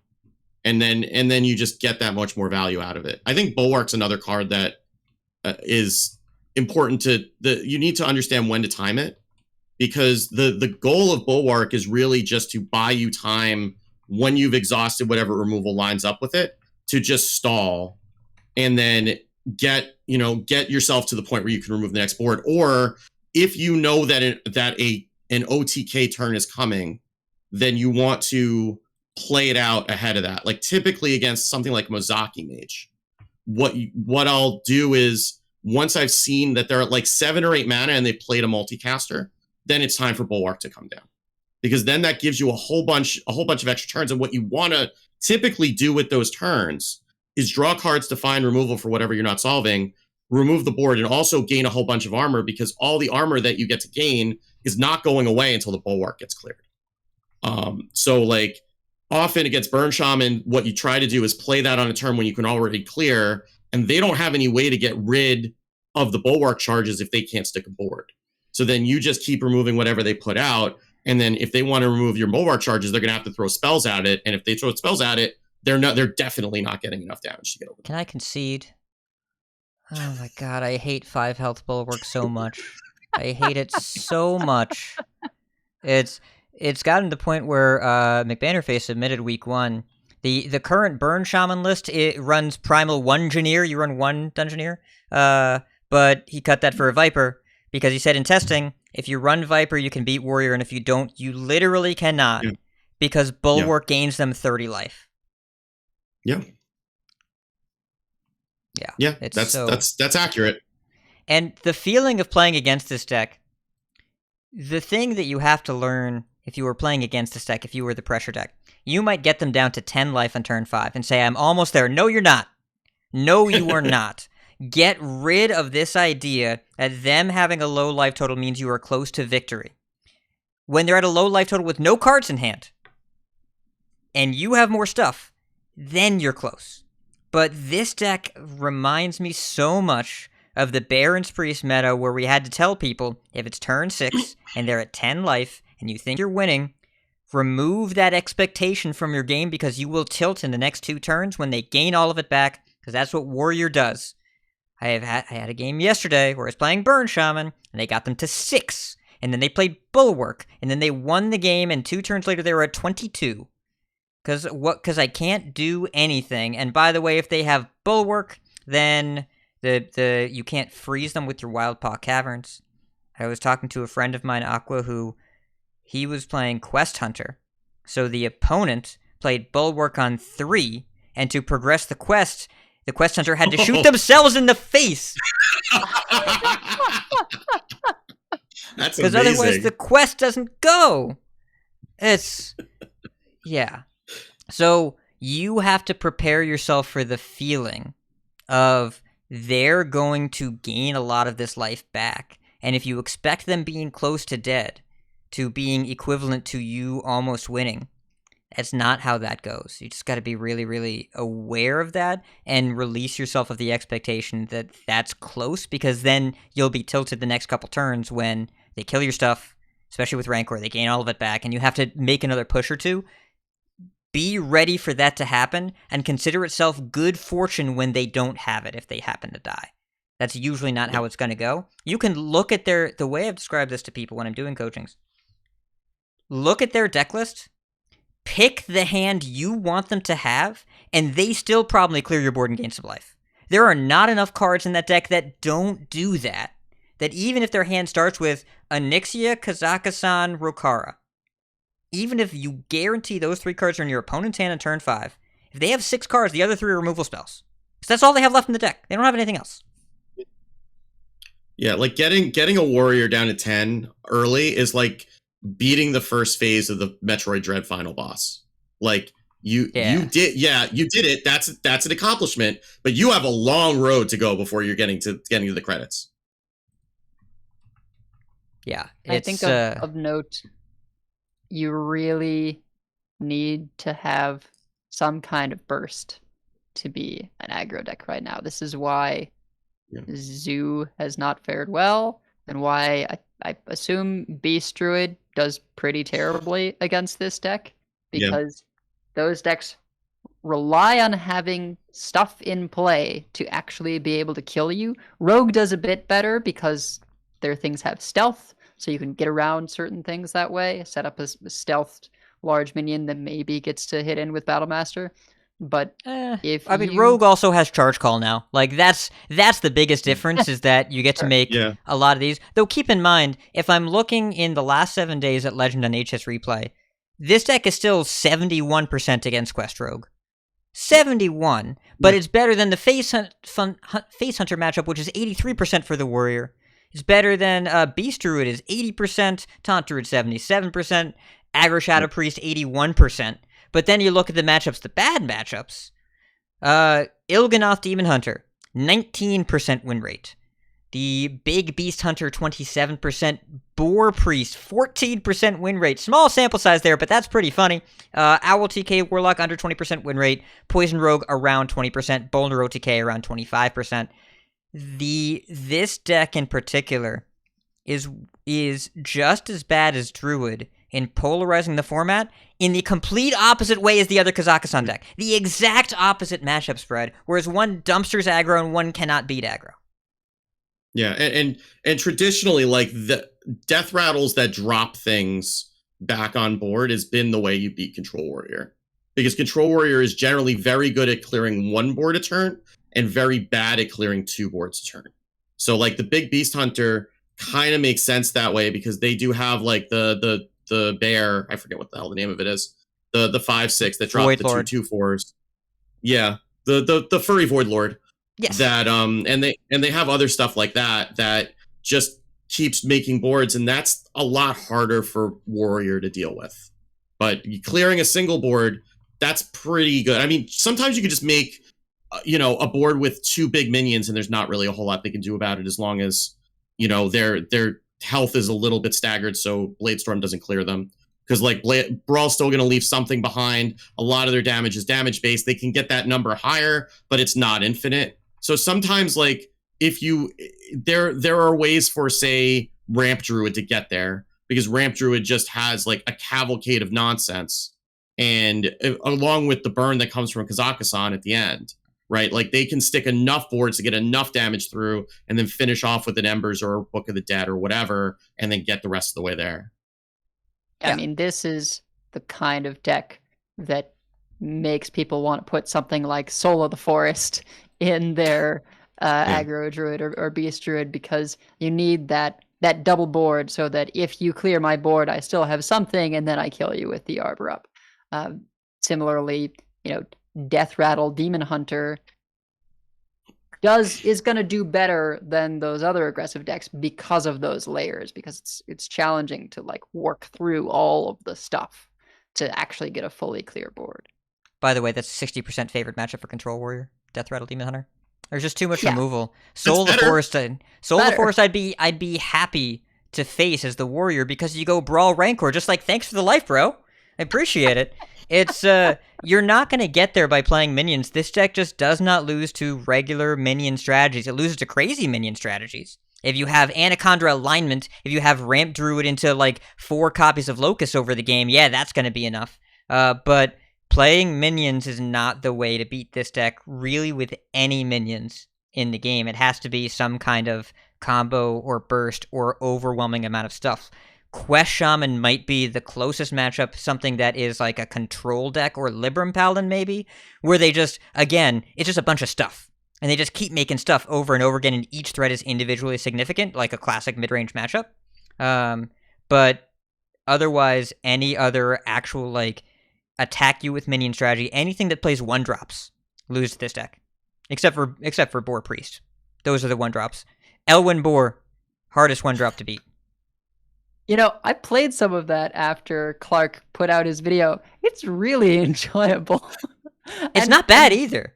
It's just Kazakhstan Priest, except you play pigs instead.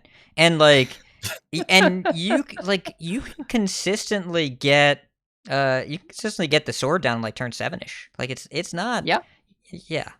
It's a thing. I don't know. Something about that deck just does not seem quite kosher to me. Yeah, I get it. Steve hamming it up as the new host here. Do what I can. Yeah.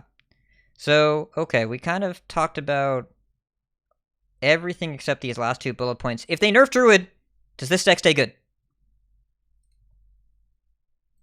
Kind of depends. I mean, it's one of those meta-dependent choices. I think the fact that you can be so good against aggro suggests to me that yes, it'll still be pretty solid.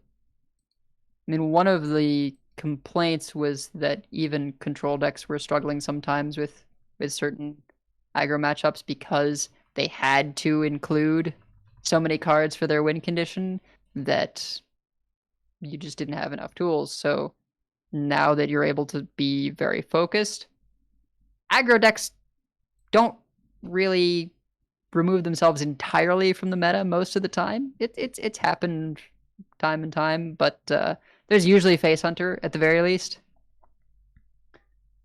And as long as people are wanting to beat something that's weak to aggro, those aggro decks are going to be around, and you'll be able to beat those with Control Warrior.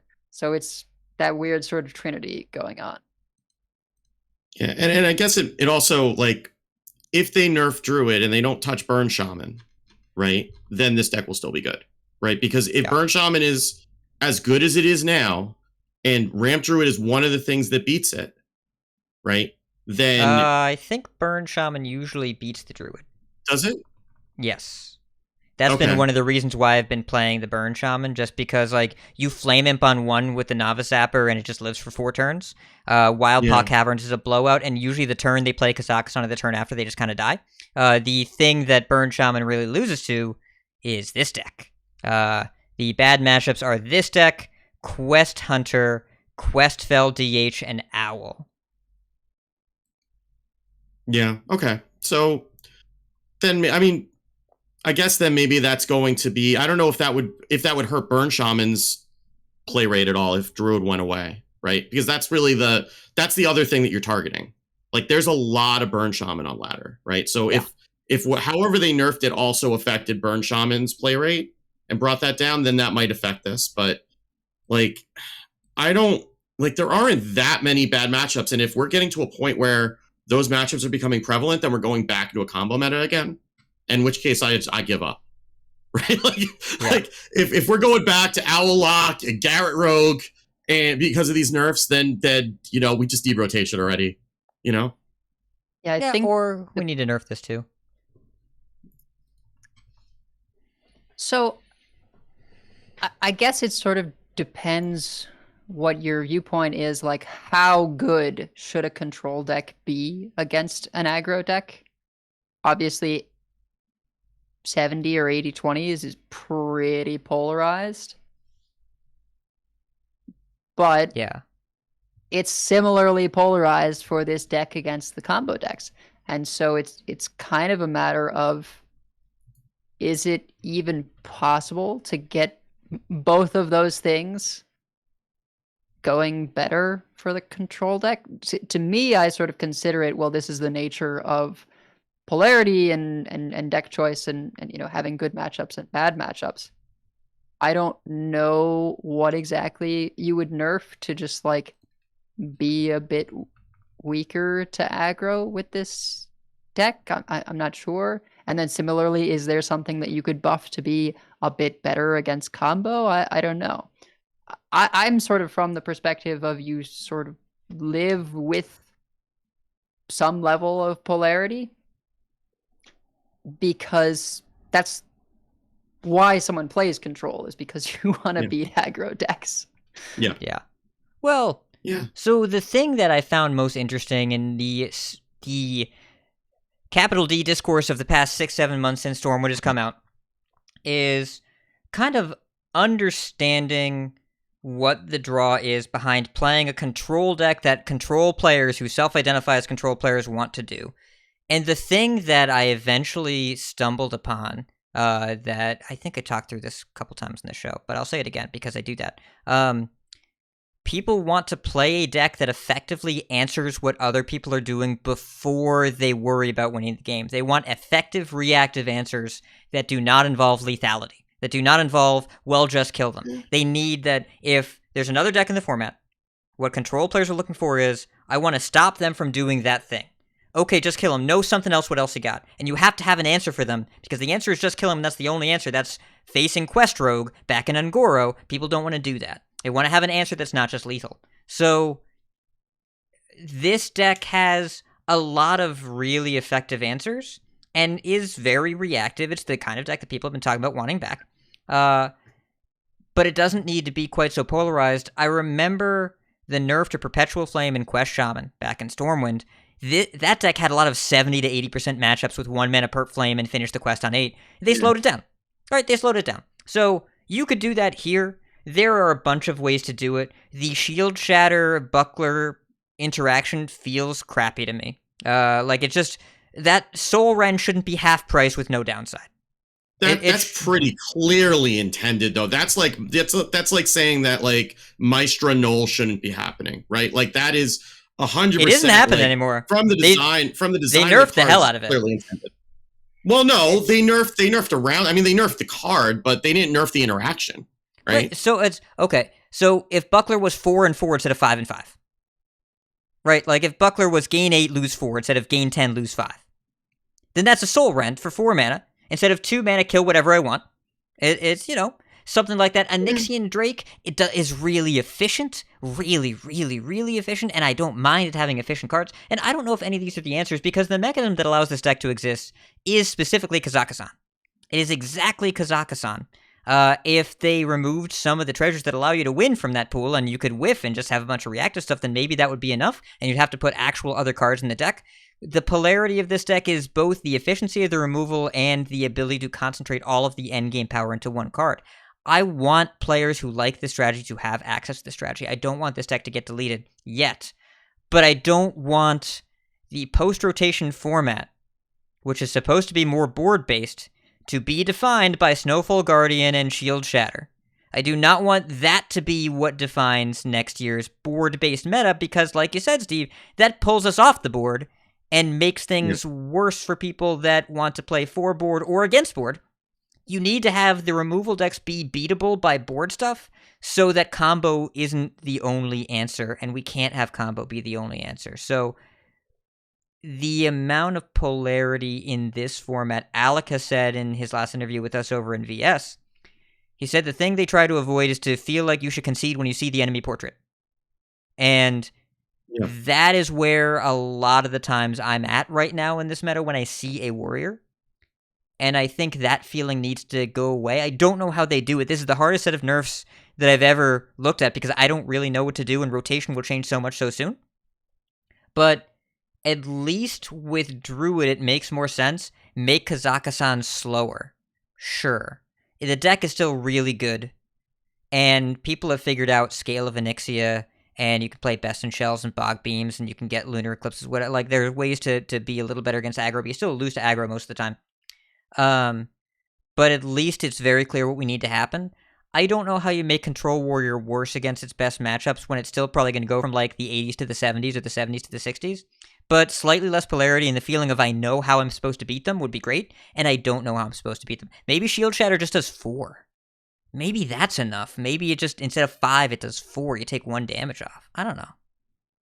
I mean, I think the problem is kind of bigger than that, right? Yeah. Because we haven't had a viable control deck since Baron's Priest, right? Since Stormwind started, Attrition we have control. not had a traditional control deck. Like Quest Shaman got close, right? But like a traditional control deck, we haven't had that. And we've needed like this volume of armor to get there, because all of the from hand decks can put out so much damage that you need like this quantity of armor. It's basically like an arms race, right? Where like this is able to beat Burn Shaman because it can generate more armor than Burn Shaman can put out damage, which is a fair amount, right? So I don't like the way, because like when you're talking, I'm like, well, the problem is that we have too much armor gain in this deck, right? Like you have Frozen Buckler, you have Heavy Plate, you have Rakara, none of those are rotating, right? Kinda. So Rancor is the one that feels the worst for me to play Rancor- against, honestly. Right. So Rancor's going to go away. That's a little bit, but I mean, that's even situational as opposed to the stuff that you can just get armor on demand. So the answer is Yeah. really to bring the armor gain down. But if you bring the armor gain down, Oh, then Rancor's not then you're rotating, right by the back way. where you started. Rancor's What? and Barons. Rancor's and Barons. Oh, so none of that's going, right? So yeah, Yeah. I thought it was Darkmoon Fair too. So yeah, so like you kind of have to bring the armor gain down. But if you bring the armor gain down, you kind of need to address the amount of burn that's in the format too. Maybe that's a rotation thing. Maybe once we get through the rotation thing, then some of the burn goes out and things like Mozaki go away, and some of the stuff that's Power and Garrett Rogue goes away. Not that that's really a thing right now, but it could rear its ugly head again. Well, I mean, Poison Rogue is Garrote Rogue, right? Like, Poison Rogue does all that stuff.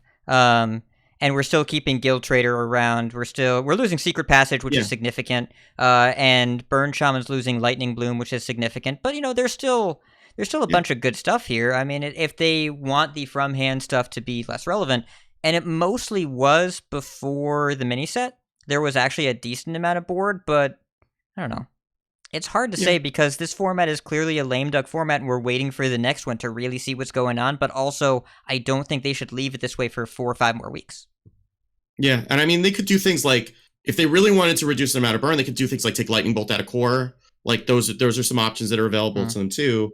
But I think that's the problem, is that if you want to have all these, you want to have aggro mid-range combo control all represented, we've had to push some of those things so far that this is the only way you get there. Like Control Priest is not playable right now because you still die from 30. Like, you just die to Burn Shaman, right? So, and you die to some of the combo decks that will not kill Control Warrior.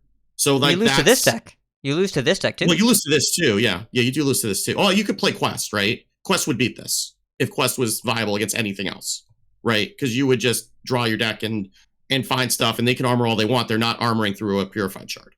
Right, HS Replay actually has the Warrior at 55% over Quest Priest, which is not what I expected.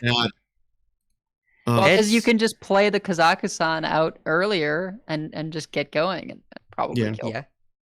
Yeah.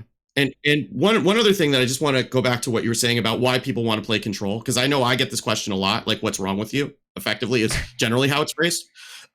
or why are you like this is also another way that question is usually asked. The way I look at Control is like playing an escape room, right? Like, I'm not there to play the same game plan every game and see if I can get there, right? And I know that that's not how aggro goes, but like, aggro, it has a very defined game plan. It's going to do the same thing. It wants to do the same thing a lot of times. It may not do it every time, but it wants to do the same thing every time.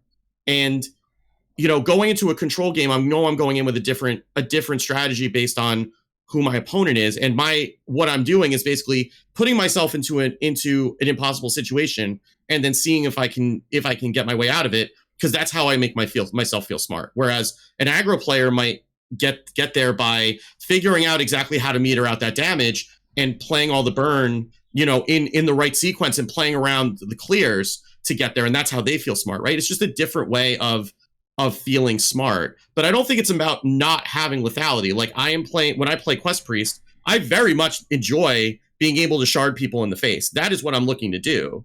But the way I'm getting there is different every game, as opposed to aggro, where in my experience it feels more samey, even though I know at a high level it's not really the case. I mean, I have aggro games where I go, you know what, I think I lost that game on turn 3 when I accidentally did this, or I did this one thing when I should have done this other thing. And even though I ended up losing 7 turns later, like, that was it. Turn 3, that lost me the game because I didn't get enough chip damage in, and that's why I didn't have enough burn in the late game. And so it can be really hard to do that sort of analysis. Control can sometimes be more relaxing, where you're just like, do I need to deal with this? Nah, we'll give it another turn. And not to put it down or anything, but for me, that's kind of the difference. For a while, when people would ask what was your favorite deck ever in Hearthstone, my response was Fatigue Mage. And this may not have been a particularly real deck, but it was hilarious and deeply enjoyable every time I could pull out a win with it. It centered around the 3-mana 2/8 taunt that pulled a random minion from your opponent's deck. And you had that, and you had Sludge Belcher, and you had the secret Duplicate. And so when someone would kill those taunts, and then you would duplicate, and you would get more Sludge Belchers or more of the Death Lord. And so you're pulling a bunch of cards from their deck. Meanwhile, you're not drawing a ton. So they enter fatigue faster than you because you've pulled these things out of their deck and dealt with them. And so their fatigue ticks faster, and you win that way. And what was satisfying about that deck was knowing that I had beaten every card in my opponent's deck, and I won that game and if I didn't beat every card, then I would lose. Because we got through all of their cards. Some of them I pulled out a little earlier than they wanted, and sometimes I would lose because it would pull out a really big threat that I wasn't able to deal with early. But it was satisfying for me in that way. And that's kind of the thing with Control is I want to be able to answer all of your stuff. And that's why it's often harder to build early on in a meta, because you need to know what you're answering first. And when people are just trying all kinds of stuff, you don't know what removal you need to have in your deck. You don't know what you should be using or saving. So it's very challenging to play those kinds of things early. I think a weird thing right now that's happening as well is you've got aggro decks playing Trog because of these spell-heavy combo decks. And it's good against certain kinds of removal. But then Warrior comes in and says, let me coin and play a bunch of stuff and then rancor all your Trogs. Yeah.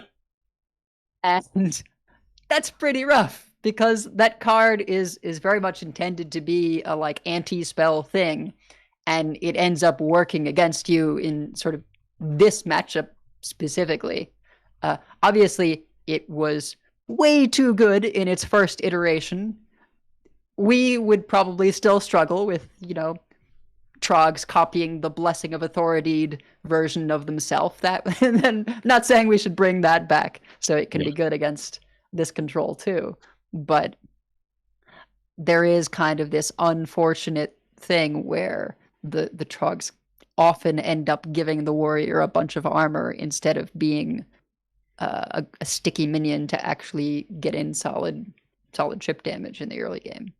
Yeah, and Burn Shaman can take advantage of those too by just playing a bunch of spells and then Snowfall Guardian, and now, okay, now it's your turn. Have fun with your lock board. Yeah, I mean, Burn Shaman's pretty good against wide boards anyways because you have 3 mana Flame Strike or whatever. It's Zapper Landslide does a ton of work there. Really, to avoid this discussion going longer than an actual Control Warrior Mirror winding down here, I don't think that this deck is something that should be deleted. I'm glad that something like this exists. I am concerned about the polarity of the format right now, and this is a good poster child of that. But I'm glad that there are answers to reactive things, and I agree with both of you that there's no easy way to fix that. And we're still looking forward to the next year in Hearthstone more than anything else. That is still the thing that we are looking at. And just what nudges do you make in the next week or two to make it a little bit more bearable to queue up Standard in the last month? That is the question. And I don't have a great answer. It doesn't feel like there's anything clear here. I would like Wildpaw Caverns tokens to be a little smaller. I hope Snowfall Guardian is pulled back a bit before next year's Standard, not after. Druid plays Kazakhstan too fast. And then looking at this deck, I know the feeling I want to avoid. The feeling of it's turn 5, playing out the rest of this game doesn't matter, but I don't feel like I should leave now because I'm at 30 and they're at 15 and they still have a bunch of stuff to do, but they have a handful of cards and an Outrider's Axe equipped, and I know how this game is going to end, and then I end up being right. I want that feeling to go away because I don't feel like there's any real understanding on my end of how do I take a minion deck and beat them with it, other than hope they get really unlucky and high roll them early. Yeah, I mean, I think also in addition to what do you make over the next few weeks, I'm very anxious to see what changes are they going to make to core, right? And what is that going to tell us about how they expect next year to go, right? We saw Drain Soul come into core, last year, and like, okay, well, Warlock didn't have any removal. Well, that's not a problem anymore, right? So like, what kinds of things are they going to, what kinds of changes are they going to make to core to tell us what they expect next year to be like, right? And then how is that going to change?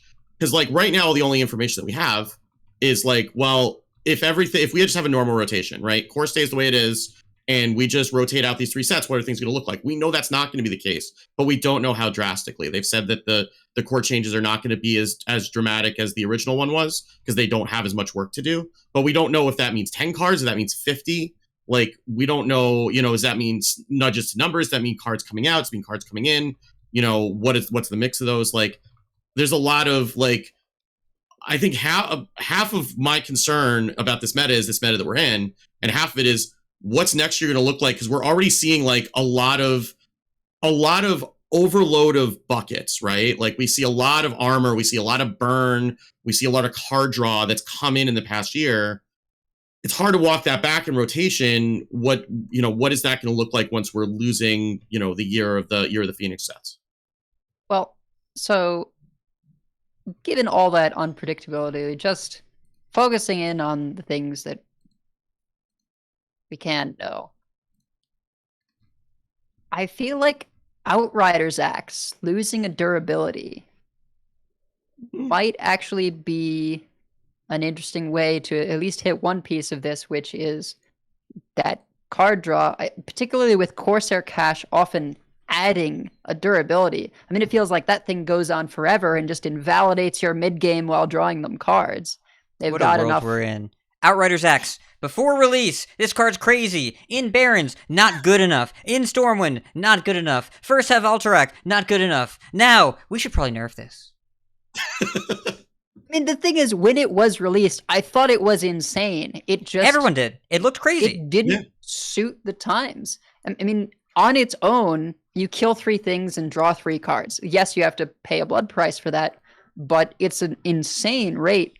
And the fact that Corsair Cache can give you an extra durability on top of that makes it pretty staggering to try and get through, because at least one of your things is getting cleared and you're going to give them a card for it. And that just feels kind of awful. So if this is evil. now, I've decided when you don't get it off cache, they only get two swings, remove 2 things, draw 2 cards, still a pretty good rate. And when they do get it off cache, you get the 3.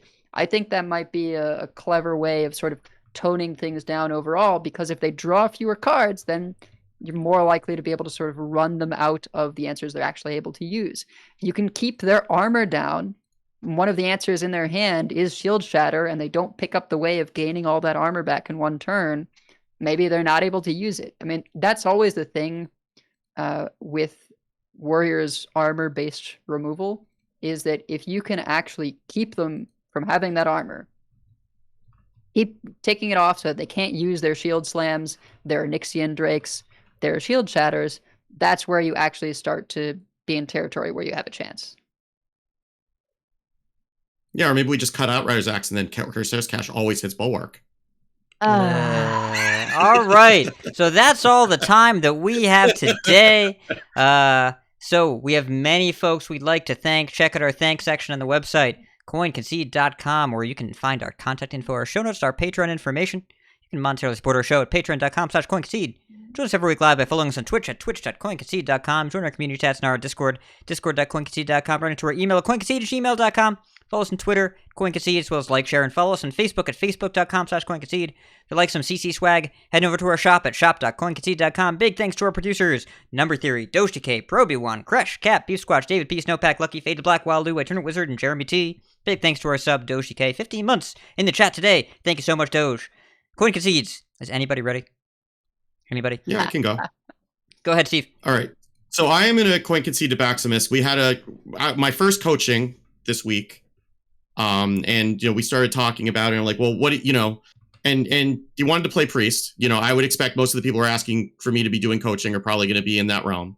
So I said, well, okay, well, what do you want to do? Control priest, which isn't really great right now, or do you want to do miracle priest, which is going to be hard to do a coaching on? And he was up for the challenge, and we did a coaching of miracle priest with me dictating what to do on miracle turns, which is quite an adventure, and we ended up actually with a positive win rate, despite all the lag from one brain to another of what we're doing.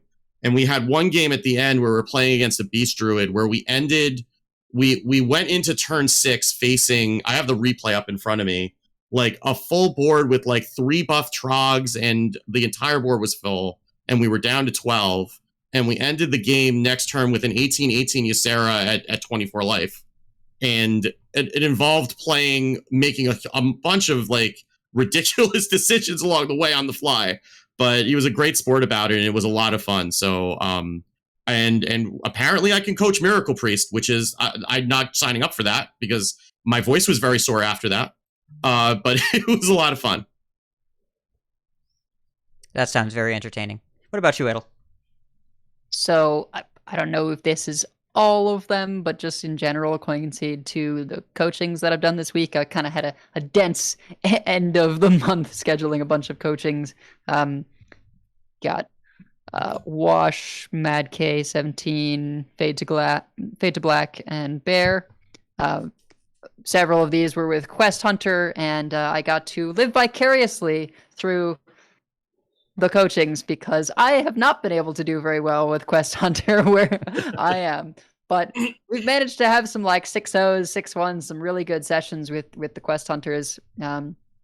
Couple different versions now. There's like the Drekthar one, and there's another one where like the only minions are Thalnos and Barak. So there's some pretty sweet lists out there, and Quest Hunter's a deck that I really enjoy, and it's been a great time doing coachings with it. Yeah. It's February coachings are always fun because I usually wait until about the 7th or 8th to schedule coaching. I'm like, oh, 3 weeks, better go. But everyone's been so understanding and cool. Like I had a 2-hour with Beast Squatch earlier today, like I mentioned earlier. We were great. We just had to dodge smokescreen rogues. But otherwise was a very good time. Shout outs to Deck Tech just for, I don't know, I just like that guy. Shout outs to Deck Tech for being Deck Tech. And Concede to Ergopad in the chat for telling Kibler to do a podcast with me on his stream. Kibler apparently said, well, he is on, Ridiculous Head is on every podcast, which is kind of funny, so I guess my reputation precedes me. And Concede as well to Fabio over in the Blizzard PR team, because he's a cool dude. And Bodicus, Concede to you, I hope PoE is a good time right now. But we're hopefully going to have Bodicus on next week. We'll confirm that, but spoke to him earlier, and we're hopefully going to chat with him. Have him back on here for a bit. All right, so that's going to do it for this week's episode. Keep calm and armor up on 2. Ugh. And if you see us on ladder, Concede. Concede. Concede. All right. Recording stopped. I have stopped as well. Well, if you do have that podcast with him, you can apologize to him on my behalf for ruining his win rate with the priest deck. I'm not going to apologize, and you are not sorry. No, I'm not. Well, I am sorry because it was beating priest, so I'm always a little sad. I mean, just a little.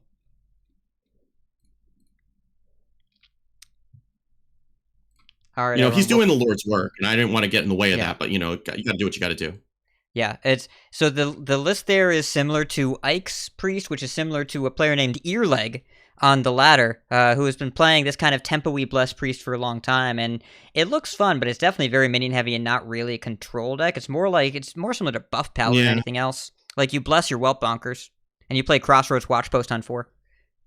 Honestly, it looks amazing. I am certain that I am kind of in a smoke 'em while you got him mode with Sethic, and maybe I'll try to give that a spin next month when I'm not focusing on keeping my number in 3 digits. But yeah,